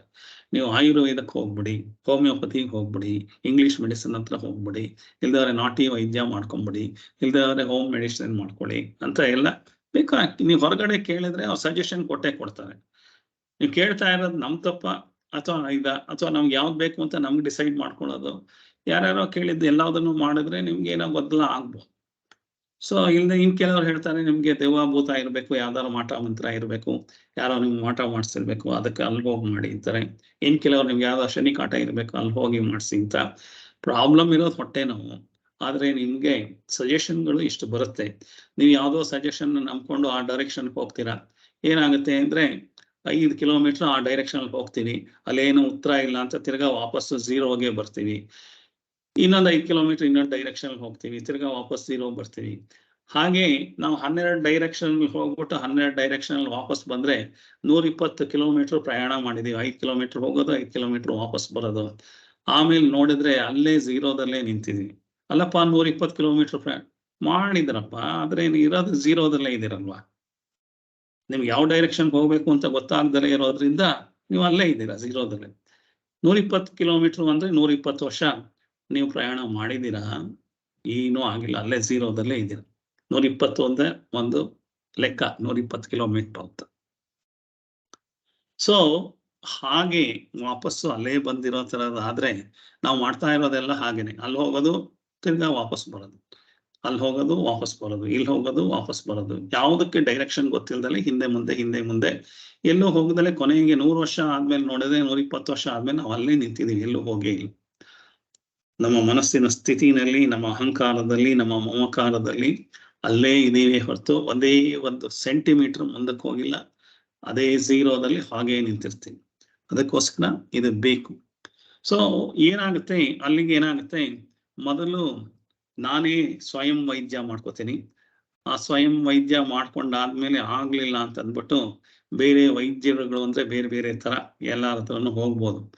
ಸೊ ಅದು ಎಲ್ಲಾವುದು ಆಗಕ್ಕೆ ಮುಂಚೆ ನನಗೆ ನನ್ನ ಕೈಲೇನೆ ಇದು ಮಾಡ್ಕೊಳಕ್ ಆಗಲ್ಲ.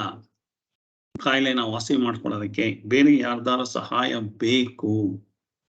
ನನಗೆ ಗೊತ್ತಿರೋ ಬುದ್ಧಿಶಕ್ತಿನಲ್ಲಿ, ನನಗೆ ಗೊತ್ತಿರೋ ತಿಳುವಳಿಕೆನಲ್ಲಿ ಇದೆಲ್ಲ ಆಗಲ್ಲ ಅಂತ ಒಂದು ಬರಬೇಕಾದ್ರೆ ಈ ಭ್ರಾಂತಿ ಆಗಿರುತ್ತೆ. ಇಷ್ಟೆಲ್ಲ ಭ್ರಾಂತಿ. ಇದು ಮೊದಲನೇ ಅಧ್ಯಾಯದಲ್ಲಿ ಅಪ್ ಟು ರಾಗ, ಶೋಕ, ಮೋಹ, ಭ್ರಾಂತಿ. ಅದಾದ್ಮೇಲೆ ಅವಾಗ ಅನ್ನಿಸ್ಬೇಕು ಅವನಿಗೆ ನನ್ನ ಕೈಲಿ ಆಗ್ತಾ ಇಲ್ಲ ಅಂತ. ಆ ಅನ್ನಿಸ್ದಾಗ ಯಾರನ್ನಾರು ಕೇಳ್ಬೇಕಾದ್ರೆ ನಾನು ಮನಸ್ಸಲ್ಲಿ ಅವ್ರು ಕೇಳಿದ್ದನ್ನ ಆಯ್ತಪ್ಪ ಡಾಕ್ಟರ್ ಹೇಳ್ದಂಗೆ ಮಾಡ್ತೀನಿ ಅಂತನಾದ್ರೂ ಒಪ್ಕೊಳ್ಳೋದಿಕ್ಕೆ ಆಗ್ಬೇಕು. ಅಂದ್ರೆ ಡಾಕ್ಟರ್ಗೆ ಶರಣಾಗತಿ ಆಗಕ್ಕಾರು ಬರಬೇಕು. ಶರಣಾಗತಿ ಅಂತಂದ್ರೆ ಪ್ರತಿಯೊಂದು ಸನ್ನಿವೇಶದಲ್ಲೂ ನನ್ನ ಅಹಂಕಾರ ಮತ್ತು ಮಮಕಾರನ ಪಕ್ಕಕ್ಕಿಟ್ಬಿಟ್ಟು ಶರಣಾಗತಿ ಆದಾಗ ನಿಮ್ಗೆ ಒಳ್ಳೆ ಡಾಕ್ಟರ್ ಸಿಗ್ತಾರೆ ಅಂತ ಯಾವ ಗ್ಯಾರಂಟಿ? ಯಾರೋ ಕ್ವಾಕ್ ಡಾಕ್ಟರ್ ಸಿಗ್ಬೋದು. ಅವನು ಆಪರೇಷನ್ ಮಾಡಬೇಕಾಗಿಲ್ದರೆ ಇದ್ರು ಮಾಡ್ಬೇಕು ಅಂತ ಕುಯ್ದು ಇನ್ನೂ ಹಾಳು ಮಾಡ್ಬೋದು. ಇನ್ನೇ ಆತರ ಅಡ್ವೈಸ್ ಮಾಡೋರು ತುಂಬಾ ಜನ ಇರ್ತಾರಲ್ವಾ ಜೀವನದಲ್ಲಿ. ನೀವು ಗಂಡ ಹೆಂಡತಿ ಇದಿಲ್ಲ ಅಂತಂದ್ರೆ ಅವ್ನು ಕೆಲಸ ಮಾಡು, ಡೈವರ್ಸ್ ಕೊಟ್ಬಿಡು ಅಂತ ಹೇಳಿ ಡೈವರ್ಸ್ ಕೊಟ್ಬಿಟ್ಟು ಮಾಡಿ ಆತರ ಮಾಡೋರು ಇರ್ತಾರೆ. ಇನ್ನು ಸ್ವಲ್ಪ ಜಾಗಕ್ಕೆ ಗಾಯಕ್ಕೆ ಉಪ್ಪು ಹಾಕೋರು ಇರ್ತಾರೆ. ಹಾಗಾಗಿ ನಮ್ಗೆ ಯಾರು ಕರೆಕ್ಟಾಗಿ ನಮಗೆ ಡೈರೆಕ್ಟ್ ಆಗಿ ಹೇಳುವಂಥದ್ದು ಇಲ್ಲ. ಅರ್ಜುನನಿಗೆ ಆ ಥರ ಆದಾಗ ಅವನು ಎಲ್ಲಾದು ಈ ತರ ರಾಗ, ಶೋಕ, ಮೋಹ, ಭ್ರಾಂತಿಗೆ ಒಳಗಾದ್ಮೇಲೆ 2ನೇ ಅಧ್ಯಾಯಕ್ಕೆ ಬರ್ತಾನೆ. 2ನೇ ಅಧ್ಯಾಯದಲ್ಲಿ ಮುಂದುವರಿಯುತ್ತೆ. ಆ 2ನೇ ಅಧ್ಯಾಯದಲ್ಲಿ ಮೊದಲು 10 ಶ್ಲೋಕಗಳು ಅರ್ಜುನನಿಗೆ ಶರಣಾಗತಿ ಆಗೋದಕ್ಕೆ ಮನಸ್ಥಿತಿ ಹೇಗೆಲ್ಲ ಆಯ್ತು ಅಂತ ಹೇಳೋದಕ್ಕೆ ಅದನ್ನೇ ಹೇಳ್ತಾ ಇದ್ದೀನಿ ನಾನು. ಇದನ್ನ ಶರಣಾಗತಿ ಆಗಬೇಕು ಅಂದ ತಕ್ಷಣ ನಮ್ಗೆ ಯಾರೋ ಸಿಕ್ಬಿಡ್ತಾರೆ ಅಂತ ಏನಿಲ್ಲ. ನಾವು ಯಾವ್ದೋ ಸ್ವಾಮಿಗಳ ಹತ್ರ ಹೋಗ್ಬೋದು, ಯಾವ್ದೋ ಗುರುಗಳ ಹತ್ರ ಹೋಗ್ಬೋದು, ಅವ್ರ ಮಂತ್ರ ಇದ್ ಮಾಡಿ ಬೂದಿ ಕೊಡ್ಬೋದು, ಅಥವಾ ಮಂತ್ರಾಕ್ಷತೆ ಕೊಡ್ಬೋದು, ಅವ್ರ ಇನ್ನೇನೋ ದೇವಸ್ಥಾನಕ್ಕೆ ಹೋಗ್ಬೋದು. ಅದರಿಂದ ಎಲ್ಲ ಆಗತ್ತೆ, ಸರಿಯಾಗಿ ಆಗ್ತೀನಿ ಅನ್ನೋದು ಅದು ಆಗಕ್ ಸಾಧ್ಯ ಇಲ್ಲ. ಸರಿಯಾದ ಗುರುಗಳು ಸಿಗ್ಬೇಕಾದ್ರೆ, ಸರಿಯಾದ ಡಾಕ್ಟರ್ ಸಿಗ್ಬೇಕಾದ್ರೆ, ಸರಿಯಾದ ಲಾಯರ್ ಸಿಗ್ಬೇಕಾದ್ರೆ, ನೀವು ಲಾಯರ್ ಕೇಸ್ನ ತಗೊಂಡೋಗ್ಬಿಟ್ಟು ಯಾರೋ ಕ್ವಾಕ್ ಲಾಯರ್ಗೆ ಕೊಟ್ಬಿಟ್ರೆ ಅವ್ನು ನಿಮ್ನ ಇದನ್ನ ಸೋಲಿಸ್ಬಿಟ್ಟು ಹೈಕೋರ್ಟಲ್ಲೂ ಸೋತು ಹೋಗ್ತೀರಾ, ಆಮೇಲೆ ನೀವು ಸುಪ್ರೀಂ ಕೋರ್ಟಿಗೆ ಹೋಗೋ ತನಕ ಮಾಡ್ತಾನೆ ಅವನು. ಅಂತ ಲಾಯರ್ ಹತ್ರ ಹೋದ್ರೆ ಸಿಕ್ಕೋದಂತ ಲಾಯರ್ ಸಿಗ್ಬೋದು ನಿಮ್ಗೆ ಯಾರಿಗೆ ಗೊತ್ತಾ ಅವನು ಒಳ್ಳೆ ಲಾಯರ್ ಅಂತ. ನೀವು ಫೈನಾನ್ಷಿಯಲ್ ಇನ್ವೆಸ್ಟ್ಮೆಂಟ್ ಮಾಡೋವಾಗ್ಲೂ ಎಷ್ಟೋ ಸಲ ಆ ಸೈಟ್ ತಗೊಂಡ್ರೆ ಅಂತ ಅಲ್ಲಿ ತಗೊಂಡ್ರೆ ಅದು ಮೋಸ ಹೋಗಿ ಡಾಕ್ಯುಮೆಂಟ್ ಸರಿ ಇಲ್ದಲೇ ಇರ್ಬೋದು. ನಾವು ಮಾಡೋದು ಒಳ್ಳೇದಾಗ್ಲಿ ಅಂತ, ಆದ್ರೆ ಆಗೋದು ಕೆಟ್ಟದಾಗ್ತಾ ಇರುತ್ತೆ. ಅದಕ್ಕೆ ಸರಿಯಾಗಿ ಅಡ್ವೈಸ್ ಮಾಡೋರು ಯಾರಿದ್ದಾರೆ ಅಂಥವ್ರು ಸಿಗ್ಬೇಕಾದ್ರೆ ನನ್ನ ಮನಸ್ಸು ಸರಿಯಾಗಿದ್ರೆ ಮಾತ್ರ ಅಂಥವ್ರು ಕಾಣಿಸ್ತಾರೆ. ನನ್ನ ಮನಸ್ಸು ಹೊಯ್ದಾಟದಲ್ಲಿ ಇಟ್ಕೊಂಡಿದ್ರೆ ನನಗೆ ಅಂಥವರ ಯಾವ ಸನ್ನಿವೇಶ, ಅವರ ಸಂಪರ್ಕ, ಅವರ ಸತ್ಸಂಗ ಆಗೋದಿಲ್ಲ. ಹಾಗಾಗಿ ನನಗೆ ಸತ್ಸಂಗ ಆಗ್ಬೇಕಾದ್ರೆ ನನ್ನ ಮನಸ್ಸಿನ ಹೊಯ್ದಾಟಗಳ ಮೊದಲಿಂದನೂ ಕಂಟ್ರೋಲ್ ಮಾಡ್ಕೊಂಬಂದ್ರೆ ನನ್ನ ಸುತ್ತಮುತ್ತ ಎಲ್ಲ ಅಡ್ವೈಸ್ ಮಾಡಿ ಒಳ್ಳೆ ಅಡ್ವೈಸ್ ಕೊಡೋ ಜನನೇ ಇರ್ತಾರೆ. ನನ್ನ ಮೊದ್ಲಿಂದನೂ ಈ ತರ ತಕ ಕುಣಿತಾನೆ ಇದ್ರೆ ನನ್ ಕುಣಿಸೋ ಜನಗಳ ಸುತ್ತಲೂ ಇರ್ತಾರೆ. ಸೊ ಅದು ನನ್ನ ಕೈನಲ್ಲಿದೆ, ಬೇರೆಯವ್ರ ಕೈಲಿಲ್ಲ. ನನಗೆ ಗಾಯ ಆಗಿದೆ ಅಂದ್ರೆ ಅದಕ್ಕೆ ಇನ್ನೊಂದ್ ಸ್ವಲ್ಪ ಉಪ್ಪು, ಇನ್ನೊಂದ್ ಸ್ವಲ್ಪ ಆಸಿಡ್ ಹಾಕಿ ಇನ್ನೊಂದ್ ಸ್ವಲ್ಪ ಕುಣಿಲಿ ತಕ ಅಂತ ಮಾಡೋರೆ ಬೇಕು ಅಷ್ಟು ಜನ ಇರ್ತಾರೆ. ಅವರು ನಯವಾಗಿ ಹೇಳ್ಬೋದು ನಿಮಗೆ, ಅಯ್ಯೋ ಒಳ್ಳೆ ನಿಮಗೆ ಅಯ್ಯೋ ಕನಿಕರದಿಂದ ನಿಮ್ಗೆ ಹೀಗ್ ಮಾಡಿ ಒಳ್ಳೇದಾಗುತ್ತೆ ಅಂತ ಹೇಳಿ ಆಮೇಲೆ ಹಿಂದ್ಗಡೆ ನಿಂತ್ಕೊಂಡು ಗಹ ಅಂತ ನಗ್ತಾ ಇರೋಂಥ ಅಡ್ವೈಸರ್ಗಳು ಸಿಗ್ತಾರೆ. ಎಲ್ಲ ನಯವಂಚಕರುಗಳು ಸಿಗ್ತಾರೆ. ಅದನ್ನ ಹೊರಗಡೆ ಪ್ರಪಂಚದ ಮೇಲೆ ನೀವು ತಪ್ಪು ಹಾಕಿದ್ರೆ ತೊಂದರೆ ಆಗಿದ್ದು ಯಾರಿಗೆ? ನಿಮಗೆ. ಹಾಗಾಗಿ ನಯವಂಚಕರು ಇರಬಾರ್ದು ಅಂತ ಹೇಳಕ್ಕಾಗಲ್ಲ. ನನ್ನ ಬುದ್ಧಿಶಕ್ತಿ ಎಲ್ಲಿ ಹೋಗಿತ್ತು? ನಾನು ಈ ರಾಗ ಶೋಕ ಮೋಹದಲ್ಲಿ ಭ್ರಾಂತಿಗೆ ಒಳಗಾಗಿ ನನಗೇನು ಗೊತ್ತಿಲ್ದಲೆ ಯಾರನ್ನ ಕೇಳ್ಬೇಕು ಅಂತನೂ ಗೊತ್ತಾಗ್ದಲೆ ಯಾರ್ಯಾರನೋ ಕೇಳಿ ಇನ್ನೂ ಸ್ವಲ್ಪ ಕಷ್ಟಕ್ಕೆ ಸಿಗಾಕ್ಬಿಡುವಂತ ಪರಿಸ್ಥಿತಿಗಳಲ್ಲಿ ಜೀವನ ಮಾಡ್ಕೊಂಡು ಸತ್ತೋಗ್ತೀವಿ. ಇದು ಬೇಕಾ? ಸೊ ಹಾಗಾಗಿ ಆದ್ರೆ ಅರ್ಜುನನಿಗೆ ಏನಾಯ್ತು, ಹಾಗೆ ರಥದಲ್ಲಿ ಮೊದಲನೇ ಅಧ್ಯಾಯದಲ್ಲಿ ಕೂತ್ಕೊಂಡ್ಮೇಲೆ ಯಾಕೆ ಕೃಷ್ಣ ಏನು ಹೇಳ್ತಾ ಇಲ್ಲ? ಆಮೇಲೆ ಅವನಿಗೆ ಅನುಮಾನ ಬಂತು. ನಾನು ಯುದ್ಧ ಬಿಟ್ಟು ಓಡೋಗ್ಬಿಡ್ತೀನಿ, ಭಿಕ್ಷೆ ಮಾಡ್ತೀನಿ, ಹಾಗೆ ಹೀಗೆ ಅಂತೆಲ್ಲ ಹೇಳ್ತಾ ಇರ್ತಾನೆ ಮೊದಲನೇ ಅಧ್ಯಾಯದಲ್ಲಿ. 2ನೇ ಅಧ್ಯಾಯಕ್ಕೆ ಅಲ್ಲ ನಾನು ಹೀಗೆ ಕೂತ್ಕೊಂಡ್ರು ಕೃಷ್ಣ ಏನು ಮಾತಾಡ್ತಾ ಇಲ್ವಲ್ಲ ಅಂದ್ರೆ ಅವನಿಗೆ ಒಂದ್ ಸ್ವಲ್ಪ ಅನುಮಾನ. ನಾನ್ ಮಾಡ್ತಾ ಇರೋ ಸರಿನಾ ತಪ್ಪ? ಯುದ್ಧ ಬಿಟ್ಟು ಹೋಗ್ಬೇಕಾ, ಓಡೋಗ್ಬೇಕಾ, ಅಥವಾ ಇಲ್ಲೇ ಇರ್ಬೇಕಾ, ಭಿಕ್ಷೆ ಬೇಡ್ಬೇಕಾ, ಯುದ್ಧ ಮಾಡ್ಬೇಕಾ? ಈ ತರ ಗೊಂದಲಕ್ಕೆ ಸಿಗಾಕೊಂಡಾಗ ನನಗೆ ಡಿಸೈಡ್ ಮಾಡಕ್ಕೆ ಏನೂ ಆಗ್ತಾ ಇಲ್ಲಪ್ಪ. ಆದ್ರಿಂದ ನಾನು ಯಾರನ್ನಾರ ಕೇಳಬೇಕು, ನನಗೆ ಏನು ಡಿಸೈಡ್ ಮಾಡಕ್ ಆಗ್ತಾ ಇಲ್ಲ ಅಂತಂದ್ರೆ ನನಗೆ ಇನ್ನೊಬ್ಬರ ಸಹಾಯ ಬೇಕು ಅಂತಂದ್ರೆ ನನಗೆ ಇನ್ನೊಬ್ಬರ ಸಹಾಯ ಬೇಕು. ಆದ್ರೆ ನಾನು ಅಹಂಕಾರದಲ್ಲೇ ಇರ್ತೀನಿ, ಮಮಕಾರದಲ್ಲೇ ಇರ್ತೀನಿ.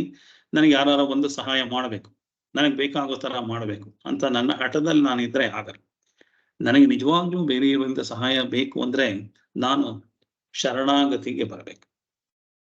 ಅರ್ಜುನ ಶರಣಾಗತಿಗೆ ಬಂದು ಕೃಷ್ಣನ್ನ ಕೇಳ್ತಾನೆ. 10ನೇ ಶ್ಲೋಕ ತನಕನು ಇಷ್ಟೇ ನಡೆಯೋದು. 2ನೇ ಅಧ್ಯಾಯದ ಸಾಂಖ್ಯ ಯೋಗ ಅದರಲ್ಲಿ 10ನೇ ಶ್ಲೋಕ ತನಕನು ಅರ್ಜುನನಿಗೆ ಪುಣ್ಯ ಆಯ್ತು. ಅವನಿಗೆ ಎದುರುಗಡೆನೇ ಕೃಷ್ಣ ಕೂತಿದ್ದ, ಜಗದ್ಗುರು. ಅಲ್ಲಿ ತನಕ ಪಾರ್ಥ ಸಾರಥಿ, ಅವನು ಪಾರ್ಥನಿಗೆ ಸಾರಥಿಯಾಗಿದ್ದ. ಅವನು ಅರ್ಜುನ ಪ್ರಶ್ನೆ ಕೇಳಿದ ಮೇಲೆ ಶರಣಾಗತಿಗೆ ಬರೋ ತನಕನೂ ಸುಮ್ಮನೆ ಕೂತಿದ್ದ, ಒಂದು ಮಾತು ಆಡ್ಲಿಲ್ಲ.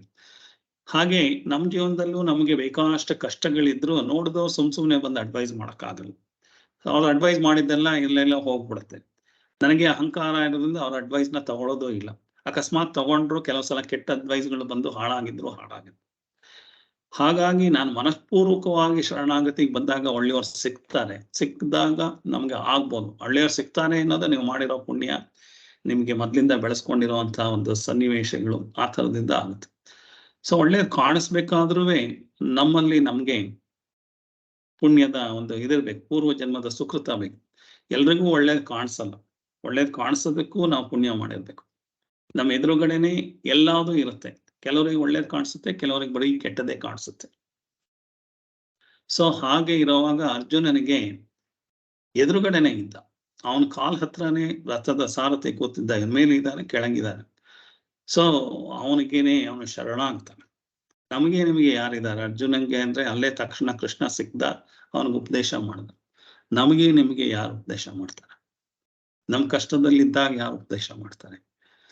ನಮ್ ಕಷ್ಟದಲ್ಲಿದ್ದಾಗ ಉಪದೇಶ ಮಾಡಬೇಕಾದ್ರೆ ಈ ವೇದಾಂತ ಜ್ಞಾನ ಮೊದಲಿಂದ ತಿಳ್ಕೊಂಡಿದ್ರೆ, ನಮಗೆ ಕಷ್ಟ ಬಂದಾಗ ಈ ವೇದಾಂತ ಜ್ಞಾನದಿಂದ ಅದೇ ಉಪದೇಶ ಮಾಡುತ್ತೆ. ನಮ್ಮ ಮನಸ್ಸಿನೊಳಗೆ ನಮಗೆ ಉಪದೇಶಕನ ಕೃಷ್ಣ ಹುಟ್ಕೋತಾನೆ, ಅವಾಗಲ್ಲೇ ಹೇಳ್ತಾನೆ. ಅದರಿಂದ ಆಗತ್ತೆ. ಅರ್ಜುನನಿಗೆ ಪುಣ್ಯ ಮಾಡಿದ್ದ, ಅಲ್ಲೇ ಸಿಕ್ಕದ.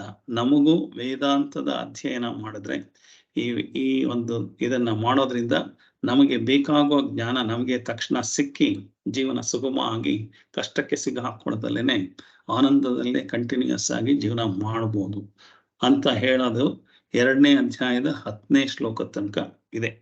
11ನೇ ಶ್ಲೋಕದಿಂದ ಕೃಷ್ಣ ಹೇಳಕ್ ಶುರು ಮಾಡ್ತಾನೆ.